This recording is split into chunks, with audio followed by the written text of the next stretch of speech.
Morning, morning, morning. Morning, Roxanne.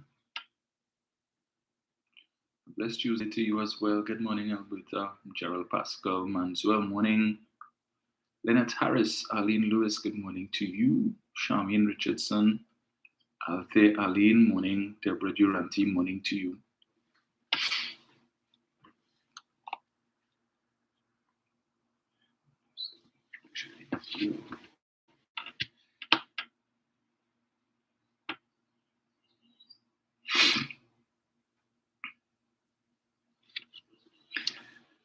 Alison Rogers Joseph. Good morning, Alison. Morning, Dan. Camilla Dean. Morning. Ruben Rogers. Morning. Alison is listening from cold UK. Wow.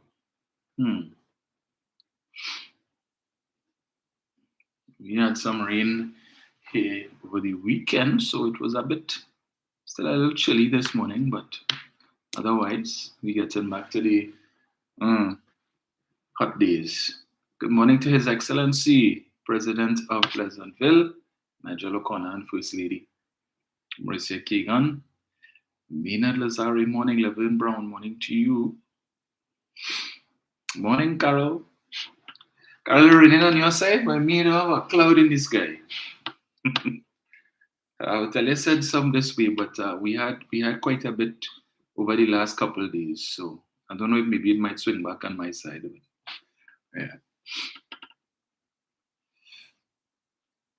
Morning. Carol Boyce John, morning to you. Cyril Mayas, Jeremy Lewis, good morning. Daryl Nanton, morning, sir. Morning. Kathy Ann Best, good morning to you. Thank you so much, Jeremy. Morning. Annette Baird, morning.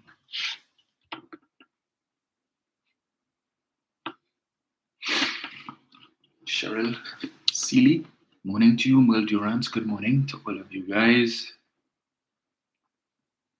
G Dimples, morning. Right, so on this, the 14th day of November.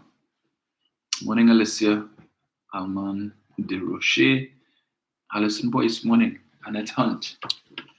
Yes, we're almost halfway through November. And I think 2023 certainly passed well quick. It seems, I just say, wait, I find this year pass.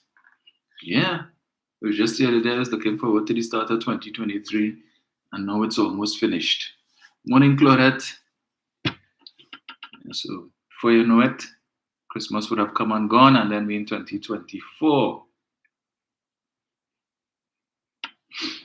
Another year to look forward to. Some people won't make it out of 2023, unfortunately, but for those who do, we must thank God for that. Right? Morning, Marva. Morning, Judy Bowen. So, yeah, I have another early morning today, so let me see how quickly I can get through what I have to touch on.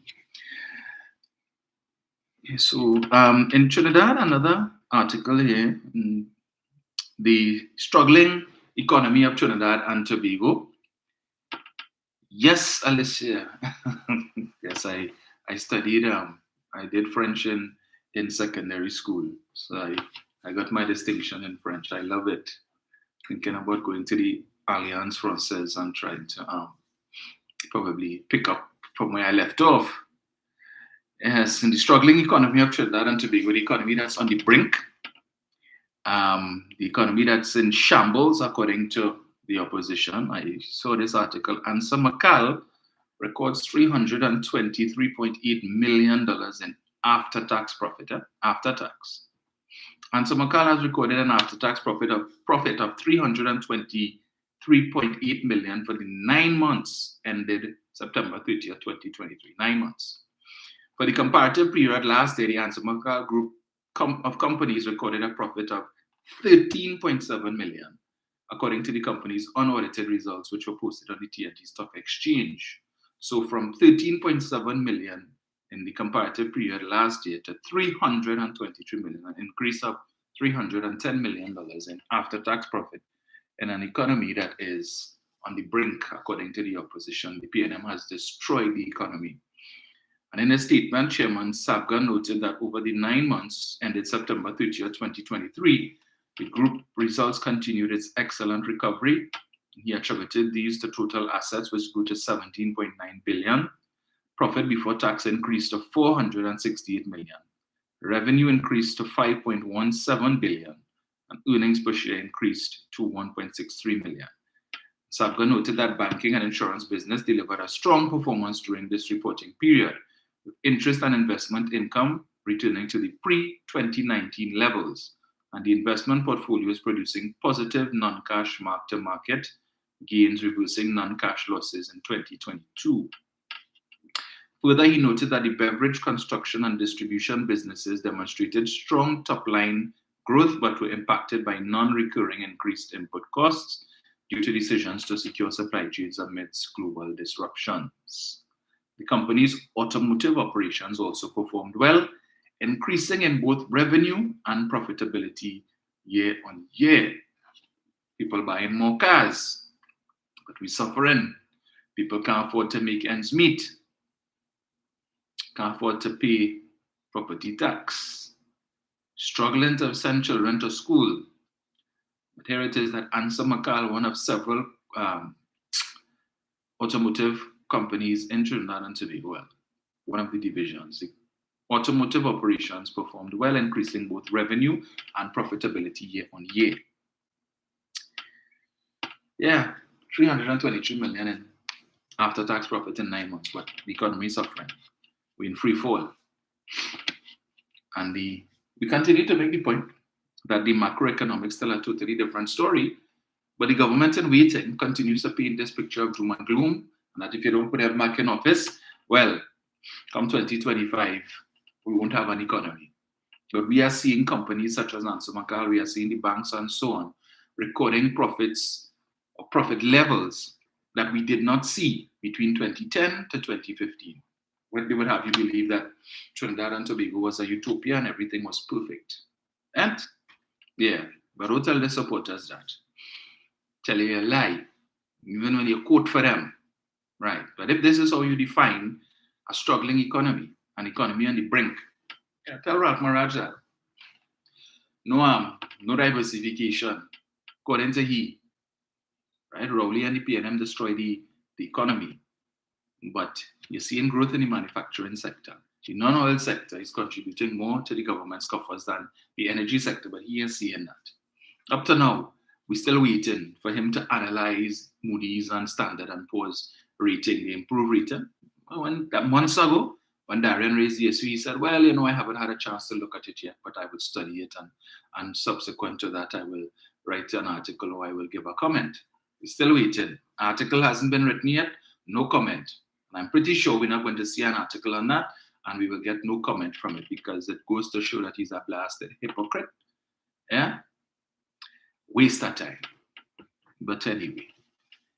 Yes, Althea, Trini's running down Black Friday sale. Yes, indeed. And right here, right home here, we have those who running up to the US for after Thanksgiving sale, Black Friday on the 24th, is it? Yeah. But even home here, we have companies offering Black Friday sale, PriceMart, Courts, whoever else, and so on.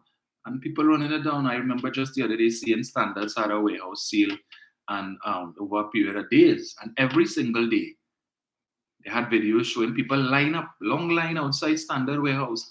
And as soon as they do, they're looking to trample each other. But they're suffering. They have no money. You see all kind of go inside the warehouse, furniture, appliances, you name it. People go and sit down on the couch set that they want. They stick the tag, this is mine. So they don't book that already and looking around to see what else they could buy. I tell you, I went to PriceMart a couple of days ago and I'm seeing persons pushing out big screen TVs in the trolley. And last I checked, PriceMart doesn't offer credit. They don't offer hire purchase. So these things are being paid for in cash, in full. Swipe your credit card or your bank card and you take it and put it in your vehicle and go home. But we suffering. We have no money. It's ever been. Food prices sky high. Cost of living gone up. Can't afford to make ends meet. We could only buy chicken foot. Can't buy chicken, a whole chicken. Yeah, but you have money. And then I embrace, I had to engage one of them the other day on Facebook last week telling me about, so when I raised the same issue, talking about cost of living high and people can't afford increase in electricity and all of that. And the economy is in the worst shape. And I said, really? I said, well, look at all these things. You have Starbucks opening new outlets all over the place. All these companies recording record profits and whatnot. They like people buying cars like that, running through series. Givex and tell me. So what that mean if so I want to tell people what to spend their money on. I don't want to tell people what to spend their money on. By all means, spend it on whatever you want to spend it on because you earn the right to do that. But stop lying and saying that you're suffering and you can't buy this and you can't afford that. And the fact of the matter is you very well can. If you choose, you are saying that you do not want to spend your money on higher bills because you don't see yourself benefiting from that. Because you tell yourself, well, if I use the same amount of electricity and I'm paying this now, why should I have to pay more for the same utility? You don't want to pay more at the pump.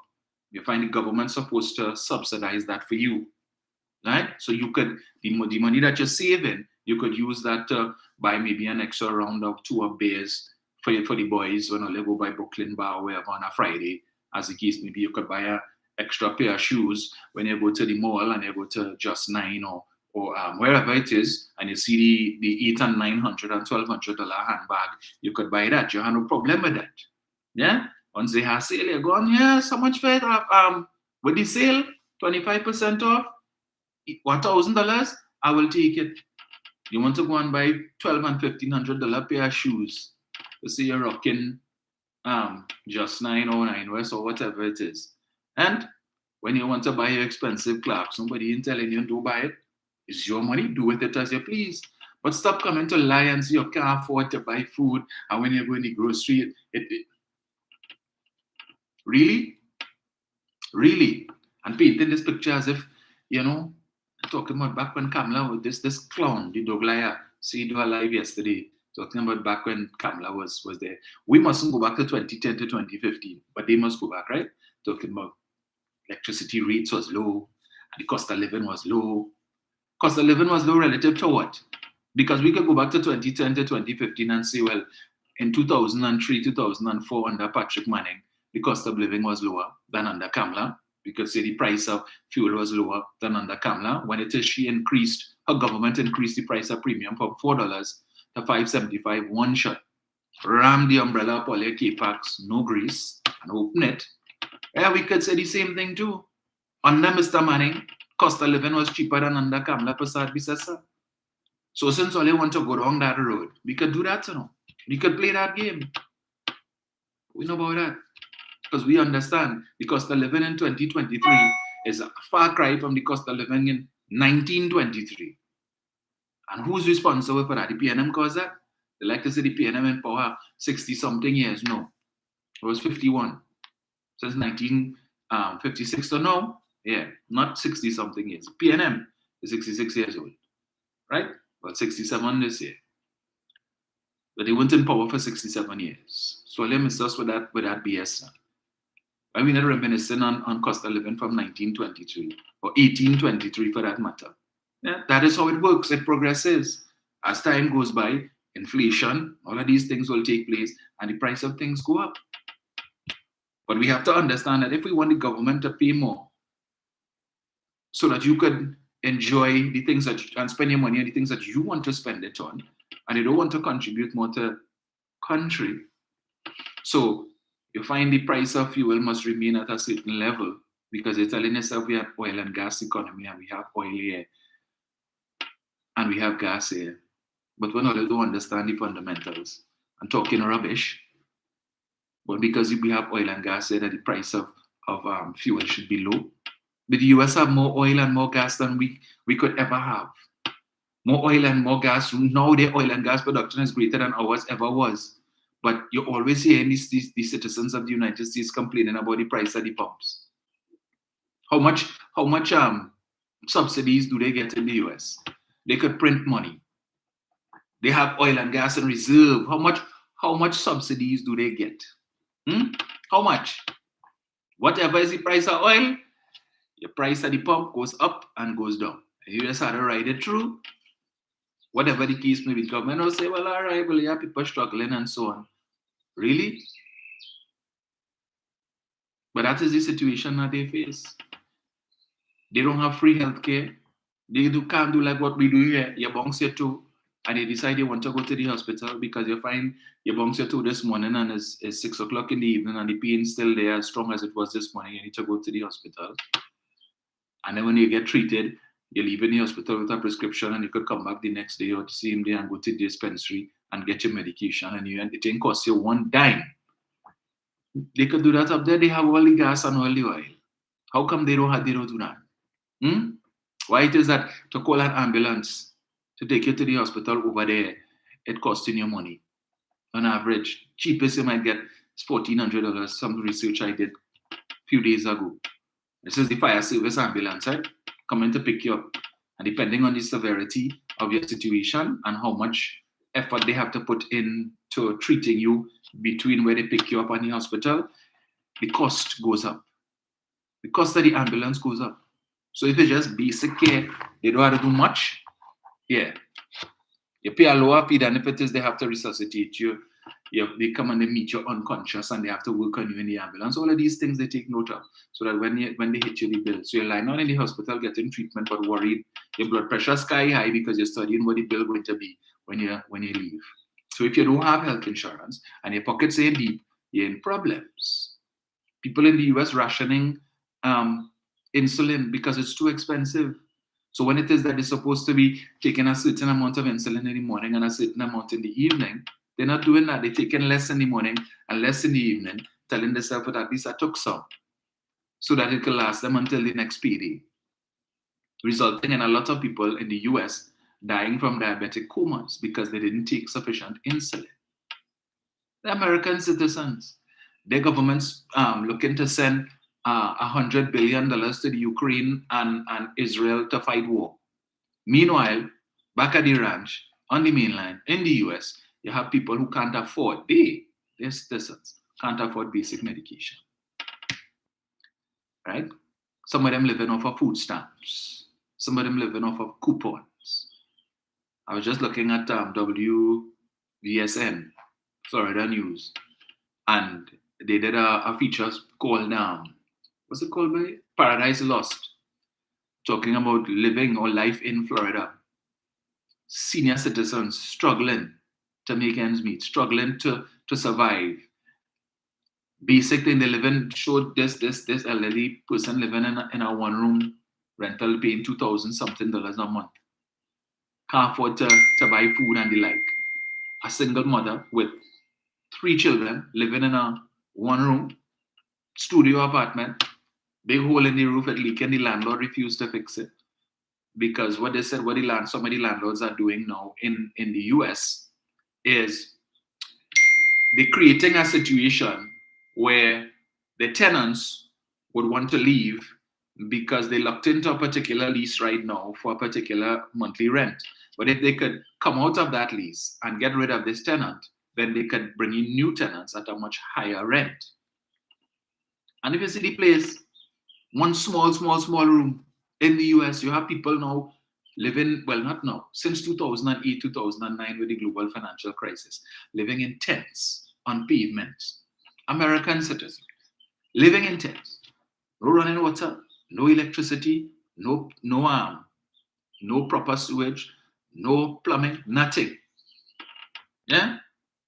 Meanwhile, hundreds of millions and billions of dollars are being sent to different countries around the world so that the citizens of these other countries could enjoy a decent standard of living. While the people who are contributing through their taxes to this money that is being sent abroad, struggling. The things that we take for granted here, the things we take for granted here, the amount of taxes they have over there. Some people just prefer to live in the tent, so they don't have to pay no property tax and all the things that we running from here. And it's not as onerous because over there, property tax is paid on the market value of your property. Here, it will be based on the annual rental value. Rental value in Barbados is based on the value of your property. In Guyana, All of these different places where property taxes exist, but it's only in Trinidad and Tobago property taxes are sin, but it's okay in Jamaica, and it's okay in Guyana, and it's okay in Barbados and Trinidad, and all of these other Caribbean countries where it exists and has existed for the longest while. But we want to go back to the old land and building taxes. As I said, go back to it. Now just remember the rate under the old land and building taxes is 7%, whereas under the new property tax it's 3%. But remember with the UNC, less is more. So 3 is more than 7. So I say, and if it is you all want to go back to the old land and building taxes, by all means, let the UNC go back to the old land and building taxes at 7%, and the rest of us, we go take the 3% on the new property tax. Yeah? And let's see who paying more. But when it is that the leadership of your party don't tell you these things, and you're clueless, intellectually lazy, to quote Jayanti Lakshmidiyal, you won't understand these things, but you're running it down foolishly and don't even know that you're running to your own death. I see several videos on YouTube with persons living in Canada. Locals, Trini, Chinese, Jamaicans living in Ghana and Caribbean. Not Ghana, sorry. Talking about the cost of living. And they say, all I feel is are better roses over here. No, it's not. Anything but. You see, I know I had saved one. Let's see if I could find it here. Just 2 things I wanted to touch on this morning quickly. I'm gonna find this. So, what is this? Criticism this name. Where is it? Did I save this one? Yes. Let me just play this quickly here, and then get into what I wanted to touch. That's not, folks. I'm gonna just set up this thing here. Show it saved here.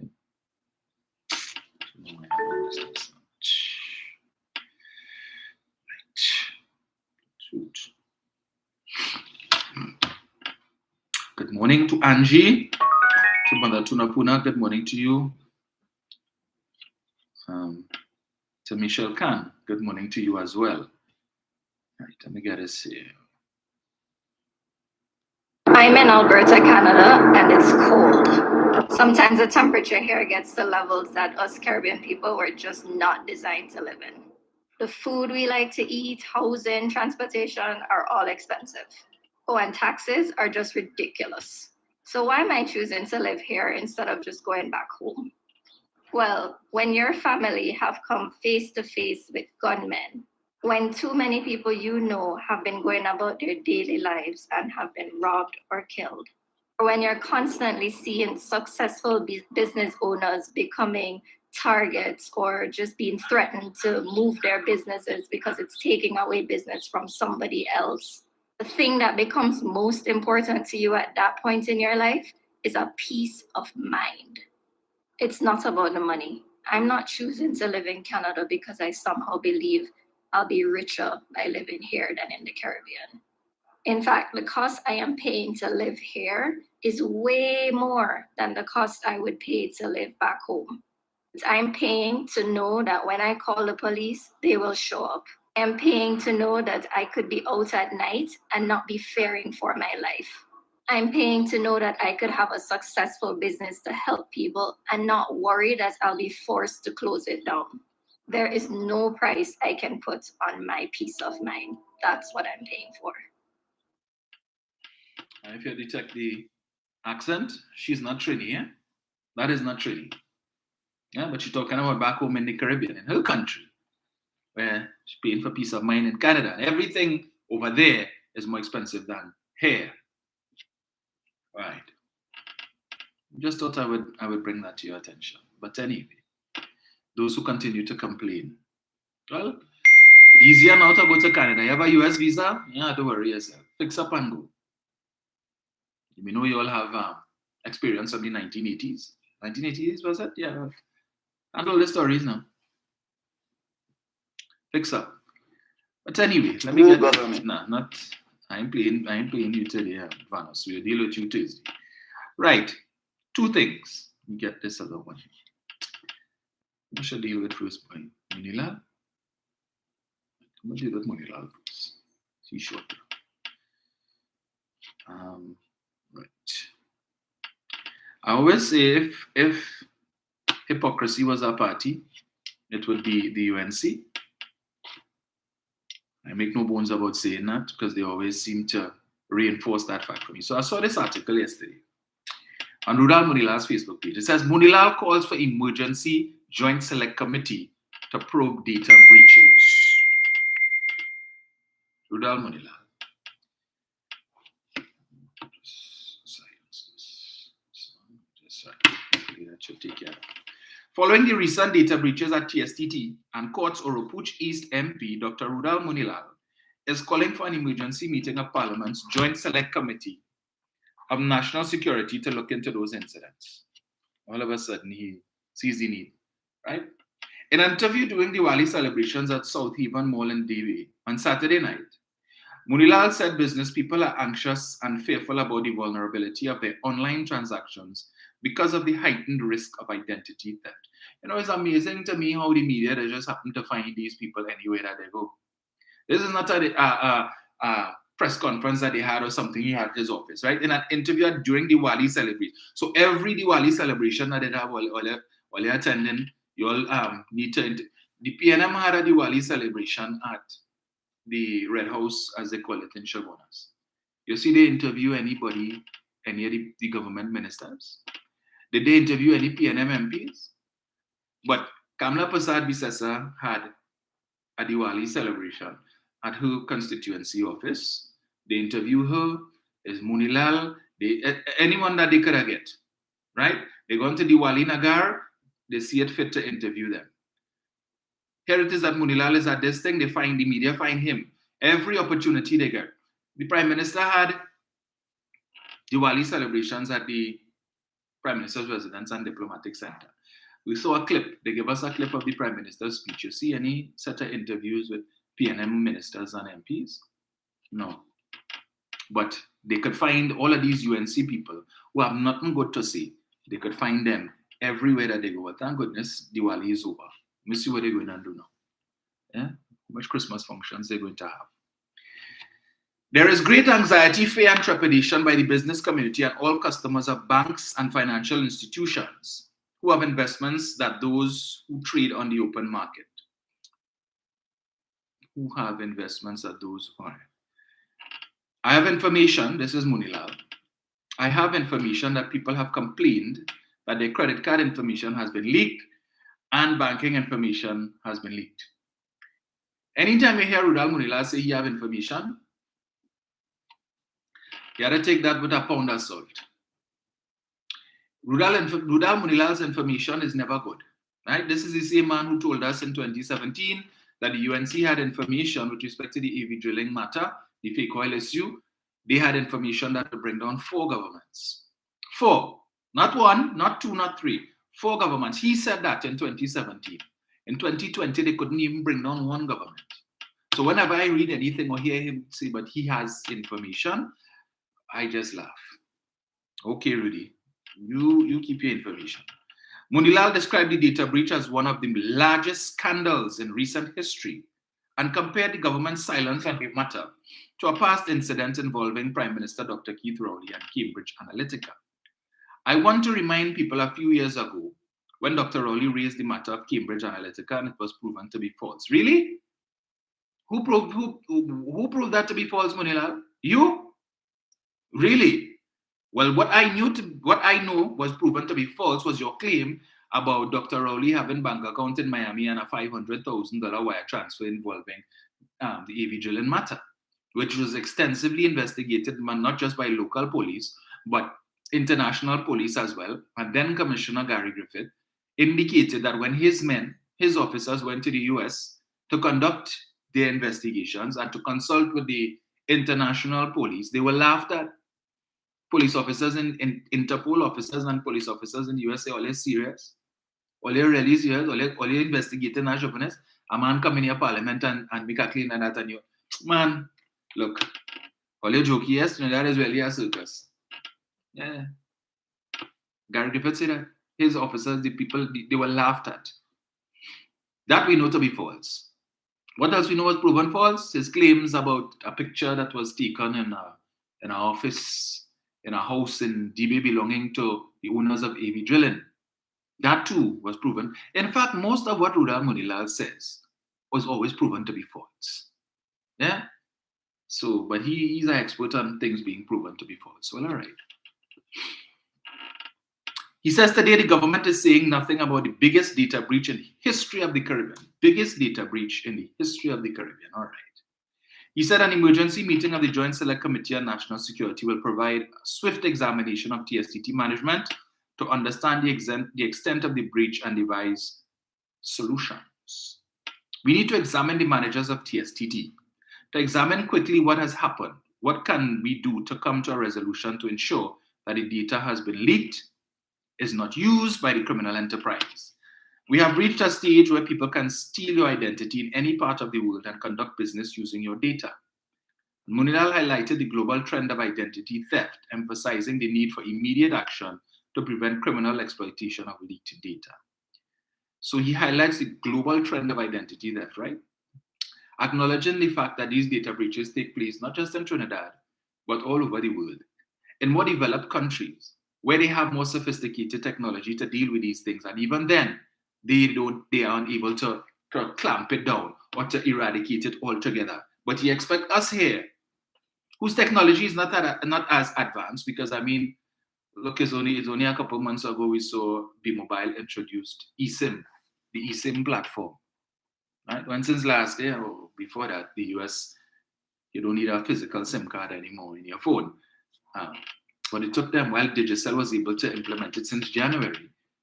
I think it's only around August or so that B-Mobile was able to do that, much to my own frustration. Right? So I had to put off getting a new phone until they did that, or migrate to the other network. But anyway, the Joint Select Committee on National Security must be summoned. TSTT has not received a report from the international security experts, and they are moving at a slow pace in dealing with this. Noting that the repercussions could be untold and frightening, he added, persons may reach the stage where you will have to take drastic action in terms of credit cards, banking data, and this is something we do not wish to see. Munilal said the urgency of the situation warrants a prompt and thorough investigation to safeguard individuals and businesses from the potential fallout of this data breach. You know, again, I say if hypocrisy was a party. If hypocrisy was a party. But I'm glad that he referenced Cambridge Analytica, right? Because he didn't have the same level of concern in 2015, 2014, when persons' information was being used, your cell numbers, your email addresses, and so on, was being used for them to send out messages to encourage you to support the party. Let me read this here. Where is it? So let me get this here. Let me read this article here, just to remind some of you, especially those who support that party. This is an article by Renuka Singh dated the 13th of November, 2019. Oh, for two, it was the 13th of November. And so, practically exactly 4 years ago. And it's entitled, UNC Government Violated Citizens' Privacy. While officials of the UNC continue to deny their role in the Cambridge Analytica scandal, a new book by an ex-worker of the company details the work they did in Trinidad and Tobago in 2013 and paints a dark picture of the data collected and used by the then People's Partnership government. More frightening is the claim in the book written by former company data consultant Christopher Wiley that the then government allowed them to use data mining to spy on voter behavior to track TNT citizens' patterns and behavior. We were spying, pure and simple, with cover from the Trinidadian leaders, Wiley claims in his new book, Mind, right? He said while national security officials were interested in the mine data to help with the rampant crime levels and to identify persons more likely to commit crimes, the Trinidadian government wasn't interested only in reducing crime. They knew that if we built a tool to forecast behavior, they could use it in the elections. They weren't just focused on future criminals, they also wanted to zero in on future political supporters, Wiley wrote. Another alarming allegation by Wiley was that the then government did not seek to protect the data of the citizens, but instead gave Cambridge Analytica unfettered access to unredacted data on everyone. Let me read that again. Another alarming allegation by Wiley was that the then government did not seek to protect the data of the citizens. But the pussycat from Oropuch talking now about we need to be able to protect citizens' data. In 2023, he's concerned now about the safety of citizens' data. But here it is that you have Mr. Wiley telling us, back then, 2014, 2015, they couldn't give a rat's about protecting citizens' data, but instead gave Cambridge Analytica unfettered access to unredacted data on everyone. Everyone. Essentially, the Trinidadian government was violating the privacy of all its citizens in one swoop, he said. The raw census data would obviously be useful for the project, but it wasn't a resource we could expect to have available to us in developed countries. Let me read that again. The raw census data would obviously be useful for the project, but it wasn't a resource we could expect to have available to us in developed countries. Privacy is a concern usually reserved for the rich. So in other words, the level of access that they had to our data, our private data, that all of a sudden Monilal concerned about. Mr. Wiley is saying, in developed countries like the US, Canada, the UK, Switzerland, all of these places, you're mad, we could never get access to that data. You're crazy, but in Trinidad, it was easy as kissing hand. No problems. Wiley said the company was able to tap into the main telecommunications infrastructure, pick an IP protocol and internet protocol address, and sit and watch what the person was doing on the internet. The monitoring turned up interesting types of behavior from TNT citizens, Wiley admitted. He detailed one instance of honing in on a single internet user who was toggling between plantain recipes and porn. Not surprisingly, it was a lot of porn. People were browsing everything imaginable, including the culturally specific Trini porn, he said. The company's software and unlimited access to local internet protocols allowed Cambridge Analytica to zoom in to the internet users' addresses and even use Google Earth to pinpoint the users' homes. However, Wiley admitted to a bizarre feeling of observing what people were watching on a tiny, faraway island. So he felt a little guilty now. So when you sit down watching on your laptop or whatever it is, right? And you thinking it's just between you and your laptop. Here it is that these people could see exactly what it is you're looking at. They know exactly where you were living. They could hone in and say, well, hey, look, this man watching so and so. We commented that just now. According to Wiley, the TNT contract included building infrastructure for Facebook data harvesting, clickstream data, ISP logs and reconciliation of ISP addresses, and users' agents to home addresses, which effectively remove the casual anonymity of internet use. Remove the casual anonymity of internet use. So when you figure you're behind a screen and nobody know what you look like, they know where you live in, you're very wrong. They knew exactly what you look like, where you live in, what is your internet, your browsing history, everything that you look at, they knew.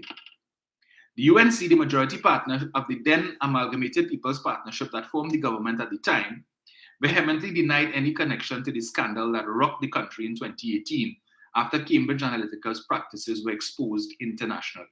It was exposed internationally, so it's only outside. What they did has legitimacy, but here, according to Kamla and Monilal, that never happened. According to Monilal, that was proven to be false. Really, Monilal? Who proved it? You? Kamla? All right. Guardian Media reached out yesterday to UNC MP Rodney Charles, who was then the party's campaign manager, for comment on the matter. He said he had not yet seen the book, and after some of the paragraphs of the book were read to him, said he had no clue about what Wiley was divulging. However, Charles said it was time for Wiley to provide more specifics about his claims, like names, emails, and contracts. He said if Wiley can't do so, it is nothing short of a glorified Nancy story.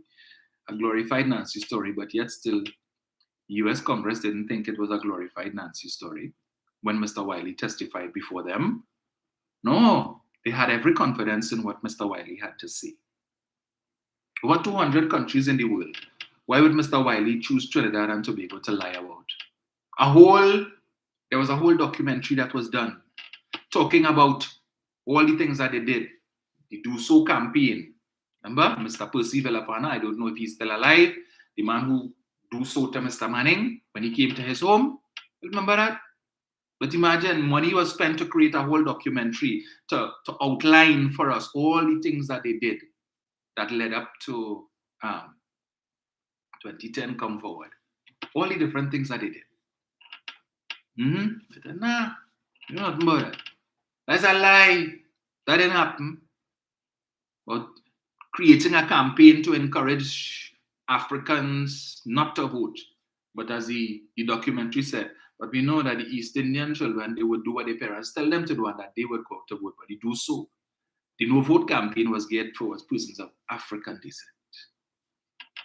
But Rodney telling you, the spin the wheel clown, dress up in a three-piece suit, to go and stand up in the hot sun and spin a wheel on a different corner every day to bad talk Dr. Roy. Me, I know nothing about that. He says, I have no clue about what you are talking. I am too principled to be in something like that. He needs to provide hard data, call names, provide emails, and if he can't do that, then this is a fairy tale story. Really, Rodney? Okay, if you say so. Where was this boy? But just to read another article quickly based on Mr. Wiley's claims, right? October 16, 2016. Siparia tops country in search for porn. Siparia is leading the country in the search for porn on Google. That's according to statistics from Google Trends, which shows that Trinidad and Tobago continues to lead the world in searches for porn, with the southern community leading the charge. Siparia, who's the MP for Siparia? You know what Jack wanted. Anyway, let me go there. According to Google's Trends, Siparia is the #1 sub-region with Sangre Grande, Rio Claro Mayaro, Penal Davia, and Point Fortin rounding out the top 5. The statistics show a steady increase in the search for porn from TNT from 2004, with a sharp increase around 2009, which has been sustained until present. South Africa, Kenya, Pakistan, and India round out the top 5 countries. So when Mr. Wiley tells us that they were able, that it had a lot of porn, it coincides with what this is, and this is Google Trends telling us this, that Trinidad and Tobago leading. Siparia, #1 constituency, regionally, right? And here it is. We have Mr. Wiley now telling us, well, when we looked at what people were looking at on the internet, what they were searching for. Same thing he said, pornography. But Rodney wanted to tell, that's a lie, that didn't happen. Right? So when you figured you're safe in your home and you whatever you browsing or whatever you're looking at, that's between you and God. And yeah, no, there was a third party who knew whatever it is you was looking at, everything, and they compiling data. Yeah, doctor, they were able to pinpoint using the internet and ISP provider and so on where it is that you live in. Right? But anyway, it's just like when. You remember when the DJ engaged Gary Griffith on the internet when he was commissioner of police, and around the time when Andrea Barrett was killed, and people were commenting on the thing, and a man just dared to comment on the police investigation, and he spoke about the 2 men who were identified, who were fingered for the murder, dying in police custody. Well, as a result of injuries sustained in police custody. And Gary took issue with that, and he was able to identify where the man was and go and find him and send special branch, or was it special branch or one of them, to detain the man for over 3 hours and interrogate him and question him based on what? Simple comments that he made on Facebook, where he criticized the police and their handling of the investigation, where he criticized that these 2 men who should have been afforded due process. Innocent until proven guilty, and Jayanti, yeah, innocent until proven guilty, they're entitled to bail. So if these 2 men hadn't been killed or had not sustained injuries in police custody and ended up, 6 feet under, pushing up daisies, it's quite likely that if they were alive and in prison today, they might have gotten bail. Thanks to who? Jayanti and Anand. Yeah, free to come back out and stalk other people's daughters, rape them and kill them. The same people who was up in candlelight vigil. Crime in this country is the worst it's ever been. The same people who went and facilitated a situation now where if these 2 men were alive today, they could have been out on the streets, free to do, assuming, but we presuming in a sense, right? They were never found guilty in a court of law. In fact, they never came before a court. So we don't know. We just going based on what the police say that those were the men who did it. And one of them at least had a history of that type of behavior. In fact, subsequent to his demise, we would have read articles which pointed out to several victims indicating that he had raped them. But at the end of the day, if they were alive, they could have get bail, come outside, and free to do what they want. Not thanks to any PNM lawyer or any PNM administrator, right? UNC. Just remember that. So to all the UNC supporters who listen, just remember, Jayanti, Anand, not no PNM lawyer, right? So if anytime any one of you all are the victims of a home invasion by a man who get bail for murder, just remember who responsible for that. Yeah, that if had it not been for Jayanti and Anand, this individual who break into your house and terrorize you would have been behind bars and that incident would not have taken place. So when you want to cuss Keith and cuss Hines and Hines must go and Rowley must go, just remember Hines and Rowley are responsible for that. Eh? Know who to thank for that. And they continue to advocate. These people deserve a fair chance because we don't want to interrupt their families. Their children must not grow up fatherless and their wives must not be responsible for single parent homes. So on that basis only, they should be granted bail. Meanwhile, you and your family who are suffering because of what they did to you, to hell with all it. So these men free to come outside now and terrorize. Yeah, that is the witness. If this matter reached the court, that is the person or persons who are going to come and testify and send me up the caboose for years, but I need to deal with them. You are dead. And who makes it possible for them to come out to kill you? Not the PNM. Right? Not the PNM. Just remember that. When all you want to load up the matic, pull it back, empty it on them, knock it on them, and load it up again. Just remember who responsible for them being able to come out to try and bust your throat so you can go testify against them. The PNM say keep their backside in jail. If they're found with guns, 120 days no bail. You say you're mad. The Constitution entitles them to bail. Therefore, they must have it. And we couldn't give a rat's tail about the victims because it's about the money. The victim they're hiring us is the criminal, the person who has been apprehended for the crime. They are the ones who are in need of an attorney and they are the ones who need our services and who will put money in our pockets. Yeah, we're sorry for the victims, but hard luck day. So let me move on quickly. Over the weekend, there was a situation in Tobago involving, let me get this here, cruise ship. So, where is it? Right, let me get this here. Where is it? See your stuff.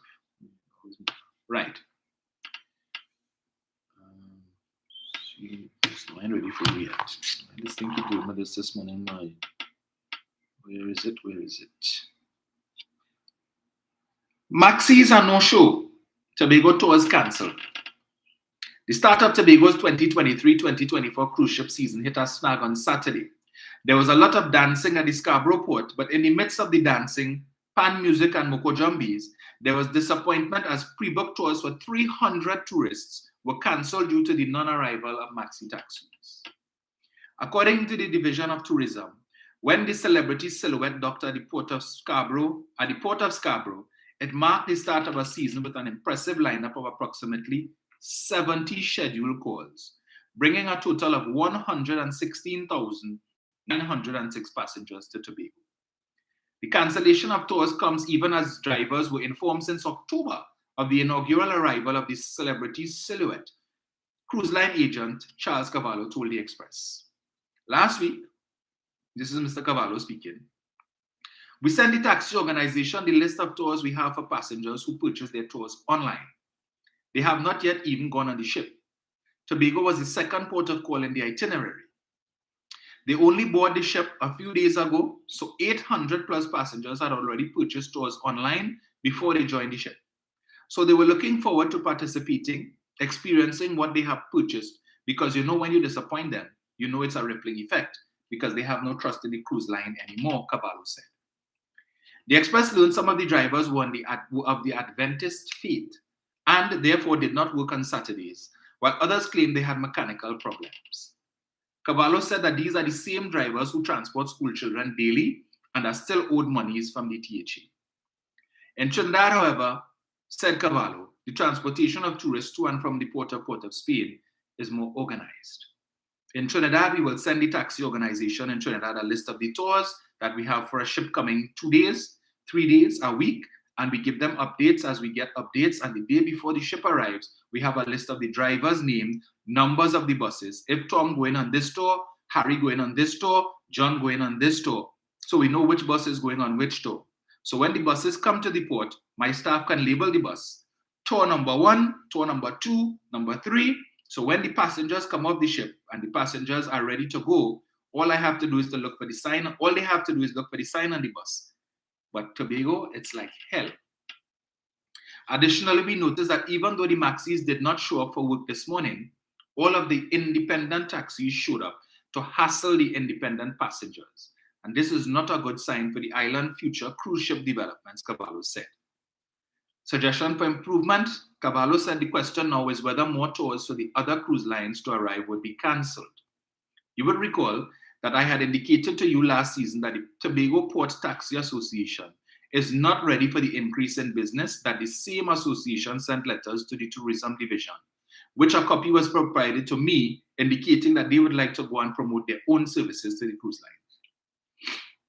How can a taxi association that wants to go directly to the cruise line to offer their services directly and they are not ready? You cannot go to promote your business and at the same time tell the cruise lines you cannot guarantee transportation for ships coming on a Saturday because the majority of your drivers are of a certain religion. But there is a solution to the present problem.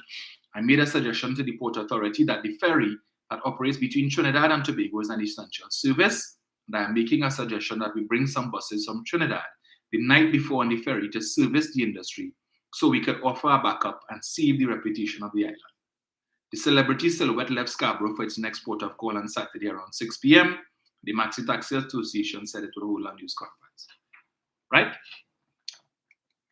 So, Celebrity Silhouette made its first time coming to Tobago, and the experience for at least 300 of the passengers was not of the best. And as the saying goes, you don't get a second opportunity to make a first impression. The first impression of Tobago, very poor, very disorganized. Meanwhile, we have the Chief Secretary and the Secretary for Tourism jaunting all over the place, flying all over the world at taxpayers' expense, so they're promoting Tobago. And they want to bring more and more tourists to Tobago. They're selling Tobago. But when the tourists come here, they can't get a taxi. They can't get a Maxi, right? To go wherever it is that they have to go. I mean, this is just basic. So when you take a cruise, these people take a cruise. Some of them, it might have been their first Caribbean cruise. They're looking forward to it. A lot of these people who cruise in is people who, retirees, save up their money. They hard-earned dollars. So when they retire, they could take a cruise and enjoy their retirement. Some of them, this might have been the first cruise that they take. And your experience in your second port of call was not good. These people would have gone online before to look up what are the opportunities, what does Tobago have to offer in terms of tourist attractions, to see which ones they want to go to. So they look and they say, okay, Argyle Falls, all right, I want to sample that. The Nyland Pool, all right, I want to sample that too. What else do they have? Yes, and they look and they see, all right, this sounds interesting. The people pay their money, pay their money for these tours online to arrive in Tobago and can't go nowhere. Because the Maxis that were supposed to come pick them up and take them to and from these tourist attractions were unavailable. Why? Because they say that the majority of the Maxi drivers are Seventh-day Adventists. So they don't work on a Saturday.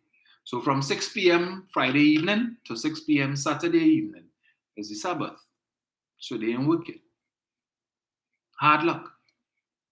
So you're trying to tell me that you don't have sufficient drivers in Tobago who are not of the Seventh-day Adventist field.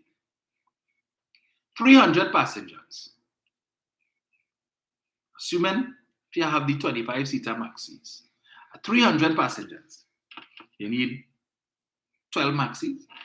Let us assume that each Maxi going to hold 20 persons. I don't know if these big Maxis still have the folding seats, that take up the aisle, because it's been years I haven't traveled on I haven't used public transport in many, many years. So I don't know if they still come with those full seats. But let's say 20 persons are Big Mac for these big Maxis, right? Looking at 15 Maxis. You don't have 15 Maxi drivers in Tobago who are not 7-day Adventists. But we want more cruise ships to come. Yeah? We want more tourists to come to Tobago. But we need to tell them, here what? Tobago closed for business on Saturday. So don't come on a Saturday. You will come any other day of the week, but not Saturday. Because the majority of our transportation drivers are 7-day Adventists. So from 6 p.m. Friday to 6 p.m. Saturday, they're rested. I'm not criticizing anybody's faith, right? They're rested. But some of them, these same drivers who playing holier than thou, and they ain't working on Saturday because they cannot break the Sabbath. But they're breaking everything else between 6:01 Saturday evening and 5:59 Friday evening. Yeah? All kind of things some of them doing, all kind of wrong stuff. They're willing to disregard a lot of other things the Bible condemns. Between 6:01 Saturday evening and 5:59 Friday, they have no problem breaking that. But they ain't playing with their Sabbath. Right? They ain't playing with their Sabbath. These people need to read scripture that talks about how the Lord feels about people that are lukewarm. You see, observing the Sabbath alone ain't gonna buy your salvation. Eh? Some of them feel so. They say, well, I just go to church on Saturday and figure that the Lord will say, well, yes, you kept the Sabbath and you used to go to church on Saturday. Never mind the fact that you sleep through the entire sermon. You may have a clue what pastor say because you're sitting in the back and you're snoring, but you just want to say a present. I went to church. But what was the scripture about today? You ain't know. You have a clue. Right? But I went to church. And you figure that when that day comes, when your number is called, you can say, well, Lord, remember I kept the Sabbath and I went to church. Again, I have no problems. Persons who want to observe your Sabbath. But it's interesting. The Secretary for Tourism is also the Secretary for Transportation. Because that division is called DOTCAT, the Division of Tourism, Culture, Antiquities, and Transport. So Tashia Boris is also the Secretary for Transportation. Right? So you have all these Maxis, as Mr. Cavallo said, who take the children to school every day. Conveniently, this Saturday, they had mechanical issues. So for those who were not of the 7-day Adventist faith, all of them, the Maxis had mechanical issues. So nobody show up. So the tourists there and waiting, they come off the ship. Right, we watch the local jumbies here, we whine a little bit to the pan and so on, and we clap and think, yes, man, we're ready. What happening now? Where are we going? Well, I'm supposed to be going to Argyle Falls. Nah, it's no Maxi for that. Island Pool? Nah, it's nothing for that. Nothing? Salt? People pay the money. Now, this is a reflection on the cruise line. Because when these people have to go back home, they talk about, yeah, well, the cruise is good except for Tobago. We spent our money, but we didn't get to go on any of the cruises and tours, and I was really looking forward to this. And I'm really looking forward to that. So in order for these people, if they really want to see these tourist attractions, they then now have to make sure they have the money to hop on a plane and come back to Tobago just to see that. Some of these people will never come back to Tobago because this will be their one and only cruise for this region. Yeah, I did a Caribbean cruise, now I need to do a Mediterranean cruise, whoever it is, Baltic cruise, but they did the Caribbean cruise and they're looking forward to certain attractions in Tobago. They spend their money. The cruise ship now has to give these people back the money because they didn't get what they paid for. Or wherever they booked the tours, had to pay them back the money, assuming that there's a return policy. Otherwise, you sour these people. And we don't understand the value of persons coming to your country, see certain attractions, and the value that you don't have to pay for. Because we have a lot of people now who are considered to be social media influencers. Yeah? They're on YouTube, they're on Instagram, they're on TikTok, and they have tens of thousands, hundreds of thousands, in some cases, millions of followers by doing all kind of foolishness. I see somebody show me some video there of some people on TikTok with all kind of 5 and 6 and 7 million followers. And when they look at the content that they produce, it's absolute trash, rubbish.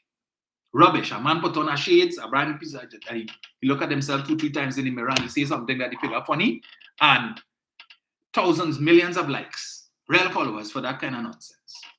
So you don't know who on the cruise ship. You don't know who have followers. And they don't have to be no celebrity, Ordinary people are becoming social media influencers because you have a cohort of persons out there who like the content. I may not like it. I mightn't find it making sense, but you have millions of people out there who like that. So somebody come on the cruise ship, all they have to do, they go to an attraction, they take some pictures, they do a selfie, or they do a video, and then they post it up on their social media account. And next thing, hundreds of thousands, millions of views, millions of comments, and all they have to do, I'm in Tobago, and whatever it is. And they show that, and millions of people around the world see that. And Tobago wouldn't have had to pay 1 cent. The THA wouldn't have had to pay 1 cent. And they would have marketed to far more people than Tashia and Fali would have marketed to when they hop on the plane and spend thousands of dollars to go to Europe or wherever it is they say they're going to market Tobago. All you need is one social media influencer. Could achieve far more than Fali and Tashia and the rest of them could achieve if they do 10 trips, 15 trips for the year at great expense to the taxpayers. Let me give you what the division had to say. I'm reading and I'm looking in the comments and I am seeing people talking about where is the Minister of Tourism? And the Minister of Tourism and the Ministry of Tourism not doing their job. This has nothing to do with the Minister of Tourism. You see, this is the problem I have. They bypass Fali, they bypass Tashia, and go on straight to the Minister. This thing keeps messing up. Yeah? And go on straight to the Minister, The division has a secretary and an assistant secretary, and then you have a chief secretary. You have the THA. We bypass all of them who are responsible for tourism in Tobago because remember they tell Keith Rowley, mind the business. We don't want to only involve in Tobago business. Stay out of Tobago business, right? So what happened on Saturday is Tobago business. We don't want no commentary from Rowley. We don't want no commentary from Randall Mitchell or anybody in Trinidad. We will handle our business. But let me read for you what they put out. And that's supposed to be acceptable according to them, right? Where is this? This is from the media release. Celebrity Silhouette Cruise Tour cancellations. Monday, 13 November, Scarborough, Tobago. The Division of Tourism, Culture, Antiquities and Transportation sincerely apologizes to all passengers of the Celebrity Silhouette and stakeholders affected by cruise tour cancellations on Saturday, 11 November 2023.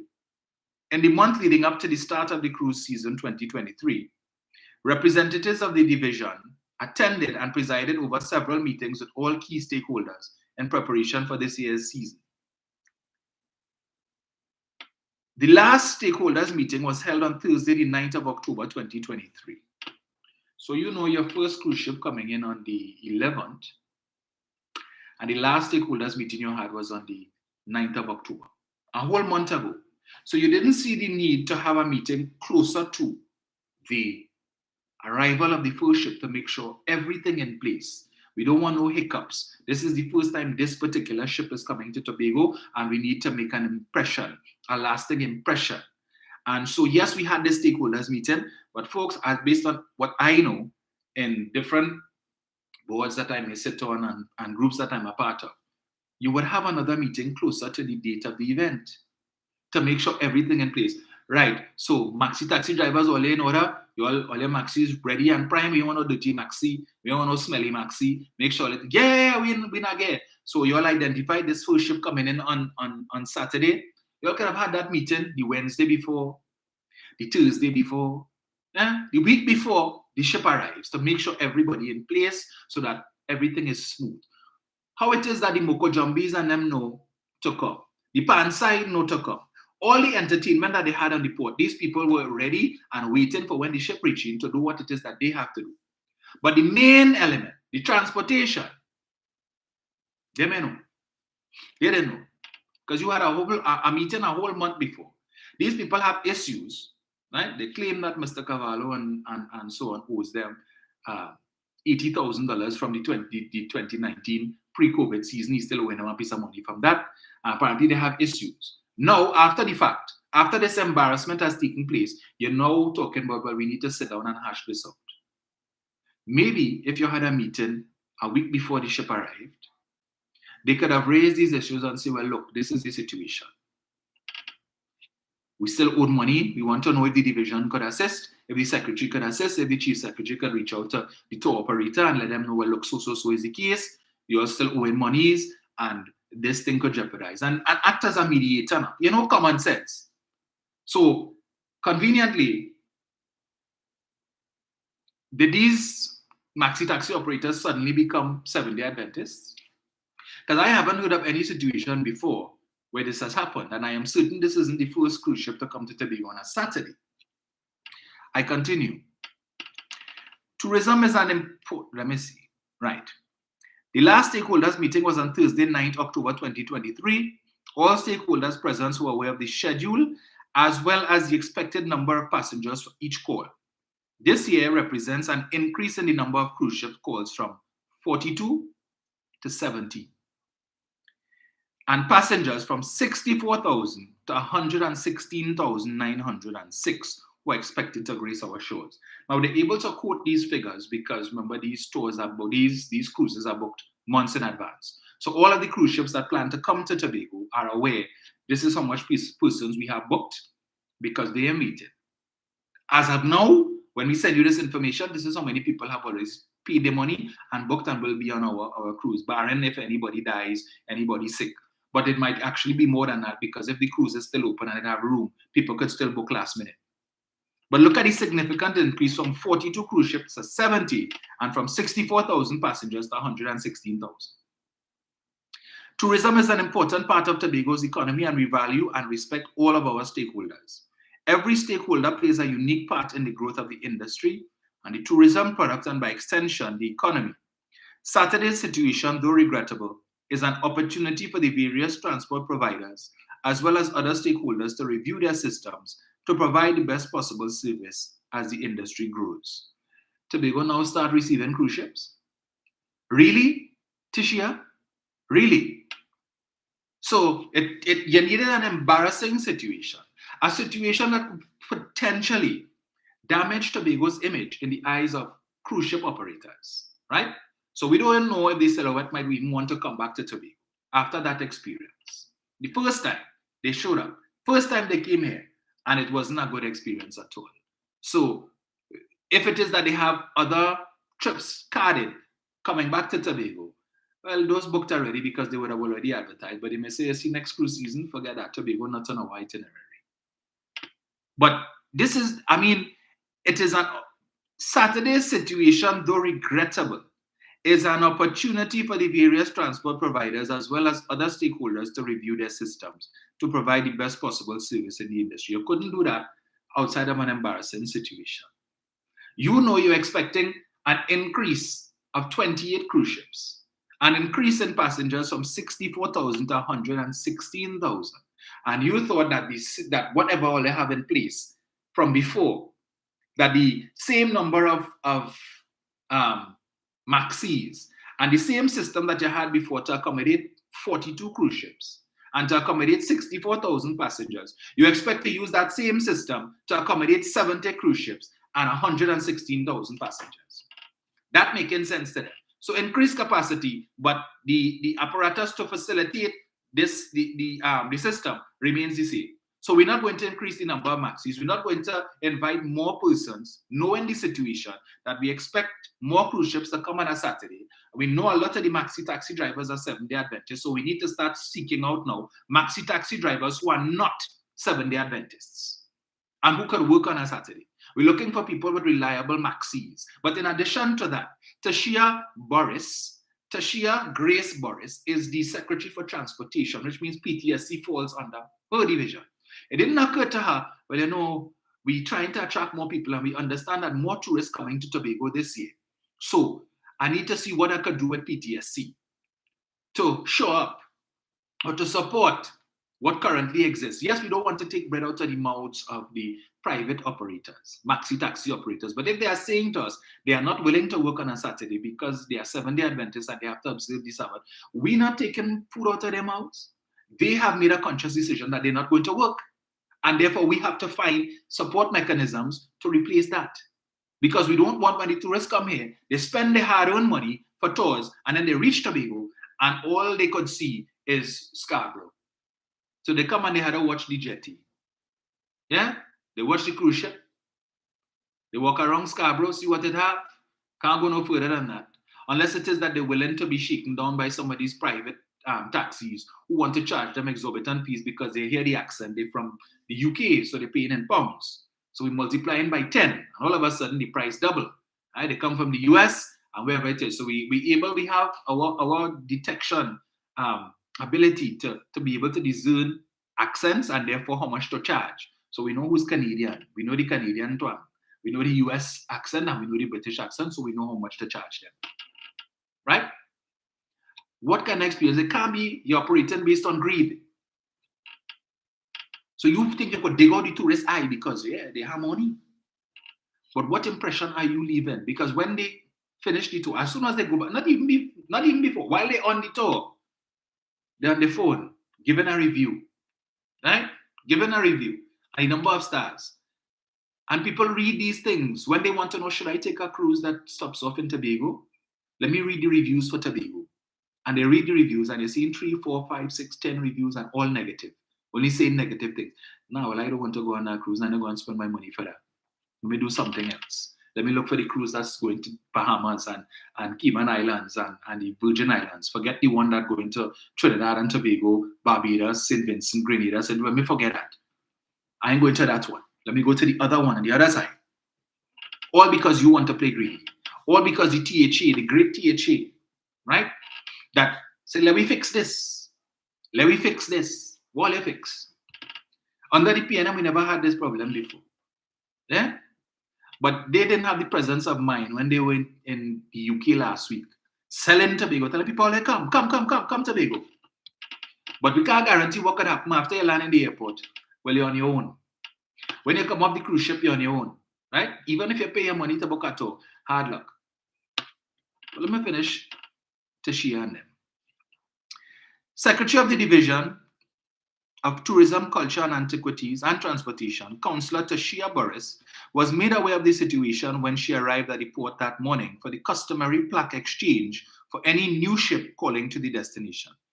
So she reached now for pomp and ceremony. We're going to exchange plaque because this is the first time the vessel reached Trinidad.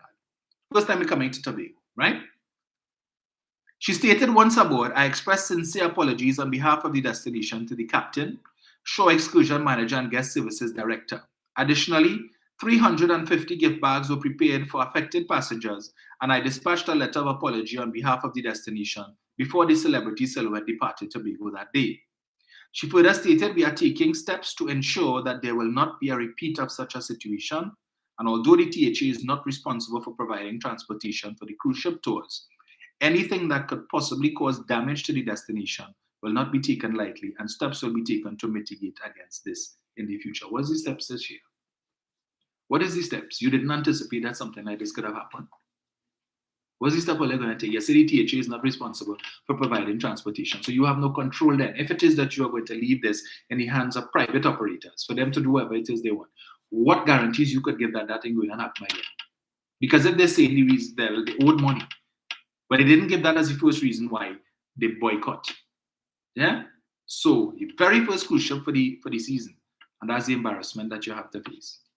Let me just play for you what these guys had to say in the press conference, right? Only I sat hemming and hoeing and beating around the bush.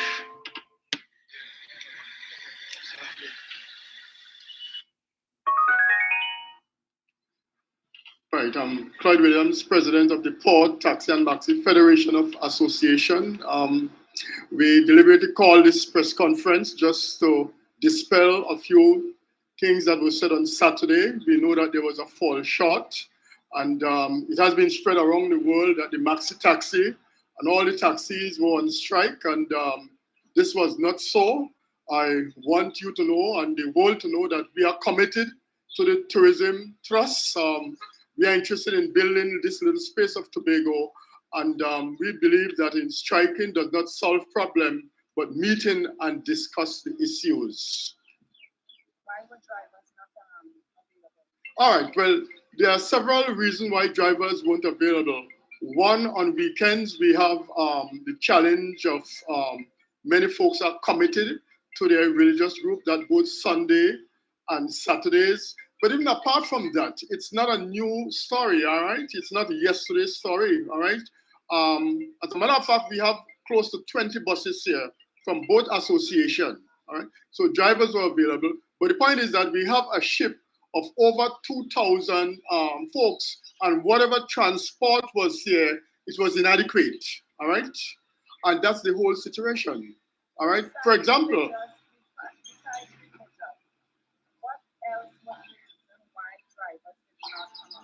well, not drivers in a whole. Maybe there are some drivers who wasn't here, and it was reported that it was mechanical problem and so on.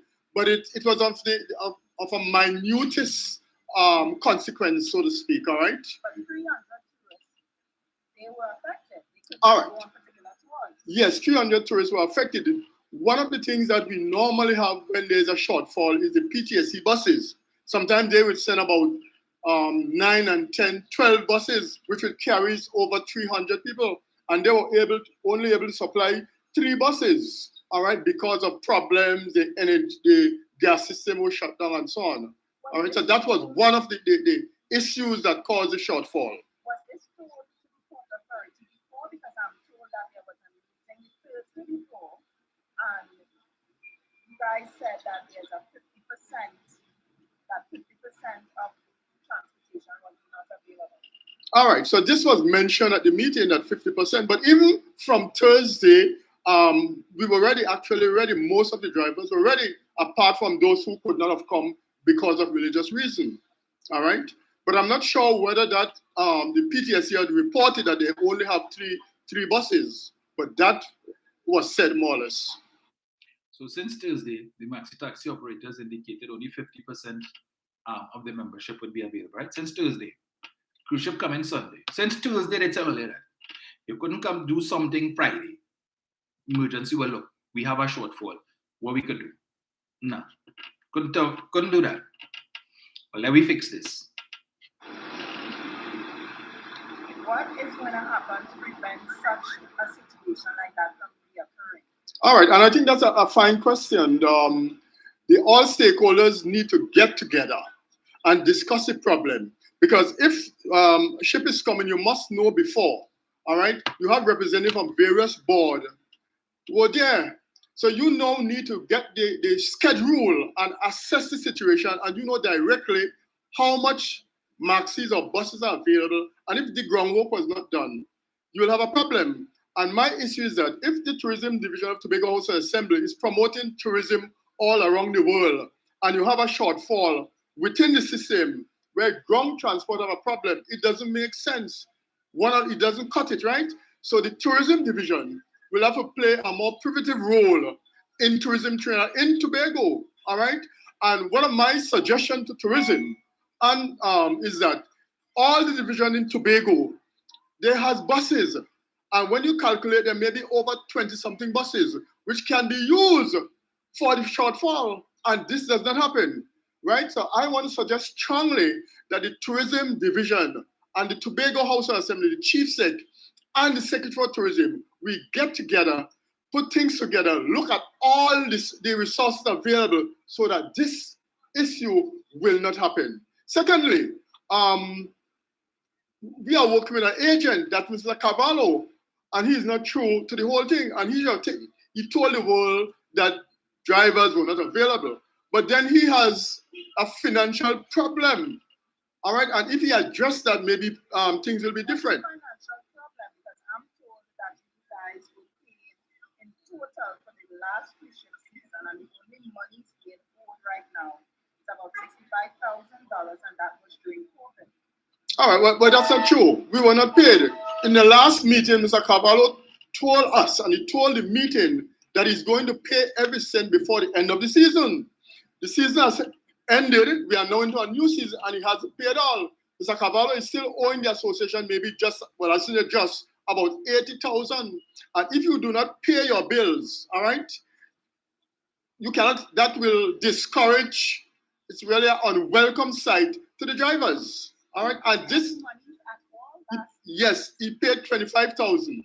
So at present, he's still owing about $80,000 to the association, and he's very dishonest, and he's not true. All right, and the relationship with Mr. Cavallo and the association is not good, and you need to look at that very, very seriously. Have you, in terms of what happened this weekend and the relationship between taxi drivers and Mr. Cavallo, was this brought up with the Division of Tourism for a meeting? All right. No. Well, I got one call from the Secretary, Ms. Tasha Boris, and we are trying to arrange a meeting so we can put everything on the table. We can talk about it. We can sort it out. We can call all the stakeholders and look into the matter. So we are hoping, as drivers and members of different associations, that we can handle the situation. This will not occur a second time. As I said before, we are committed to tourism in Trinidad and mainly Tobago. And one of the points that I want to leave with you is that once we pull our heads together, this will not happen. And I want to say this loud and clear to Trinidad and Tobago that we need more transportation as far as tourism is concerned in Tobago. We need more buses, and I think this is one of the areas that the Transport Commissioner and the Ministry of Works will have to look into.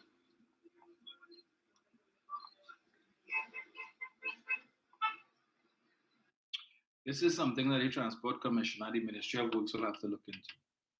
Which Transport Commissioner? The one who based in Trinidad? The one that Fali don't want in Tobago? Which Transport Commissioner? The one who leading the officers that Fali say don't come up to Tobago because all you only terrorizing Tobagonians? That Transport Commissioner you talking about? The Ministry of Works? Which Ministry of Works? Because apparently he don't know about the fifth schedule that Fali loves to reference in terms of what is the roles, responsibilities of the THA, the powers that you think I have and the powers you think I don't have. Yeah, the powers that Fali presents to himself based on the fifth schedule, and he loves to reference, right? But this gentleman is saying there is need for more buses and so on, and the Transport Commissioner and the Ministry of Works supposed to deal with that. Now they're talking about stakeholders coming together to discuss and sit down with the secretary for the division. You all didn't think to do that before? When you found out that more cruise ships will be coming, almost 50% more cruise ships will be coming, almost 50% more passengers will be coming, you all didn't think about that a month ago to say, well, do we have enough ground transportation? Because in this instance, it was 300 passengers who booked tours. But what happens when the bigger cruise ships come and it's 500 passengers booking tours or 800 passengers booking tours? What's going to happen? It's first come, first serve. Yeah, let's see how fast all could jump on that bus, because when I go on there, whoever get left is hard luck for you. No talk. We have enough Maxis and we don't have enough buses in Tobago to deal with that. Yeah? So, on your marks, get set. Line up all the bus and just tell the tourists and them, on your marks, get set. Whoever reaches the bus first will ride. Yeah? See how fast. If you're able, hard luck. And that is how we're promoting tourism in Tobago.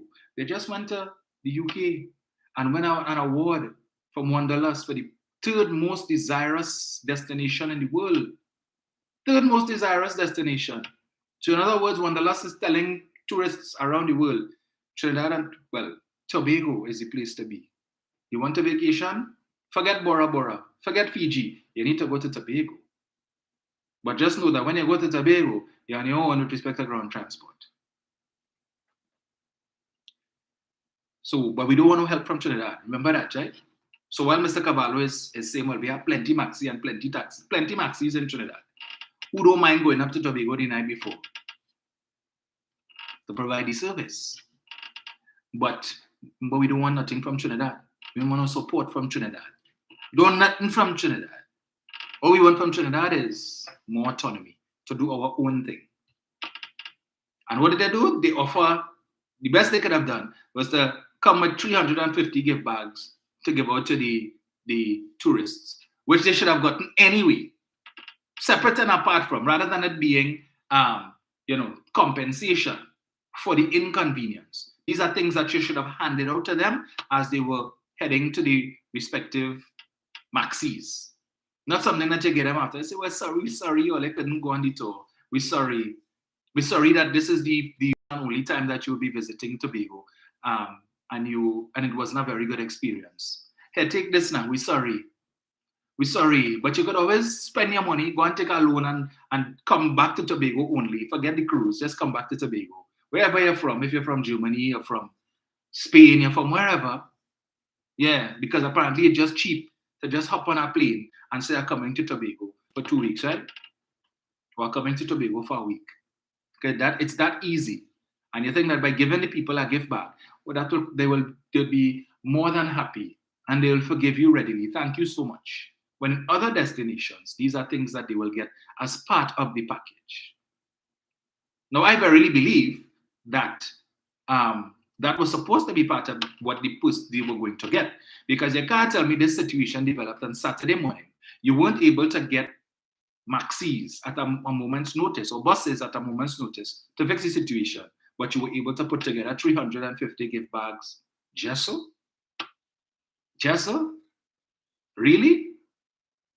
So clearly those gift bags were already prepared, because whatever they have in it, it's not just things sit down somewhere. These are things that you have to order and you have to get people to come and write. So make sure you put one keychain, you put a magazine, whatever else you put inside this bag to make sure, right? And you bag it out, you have it there.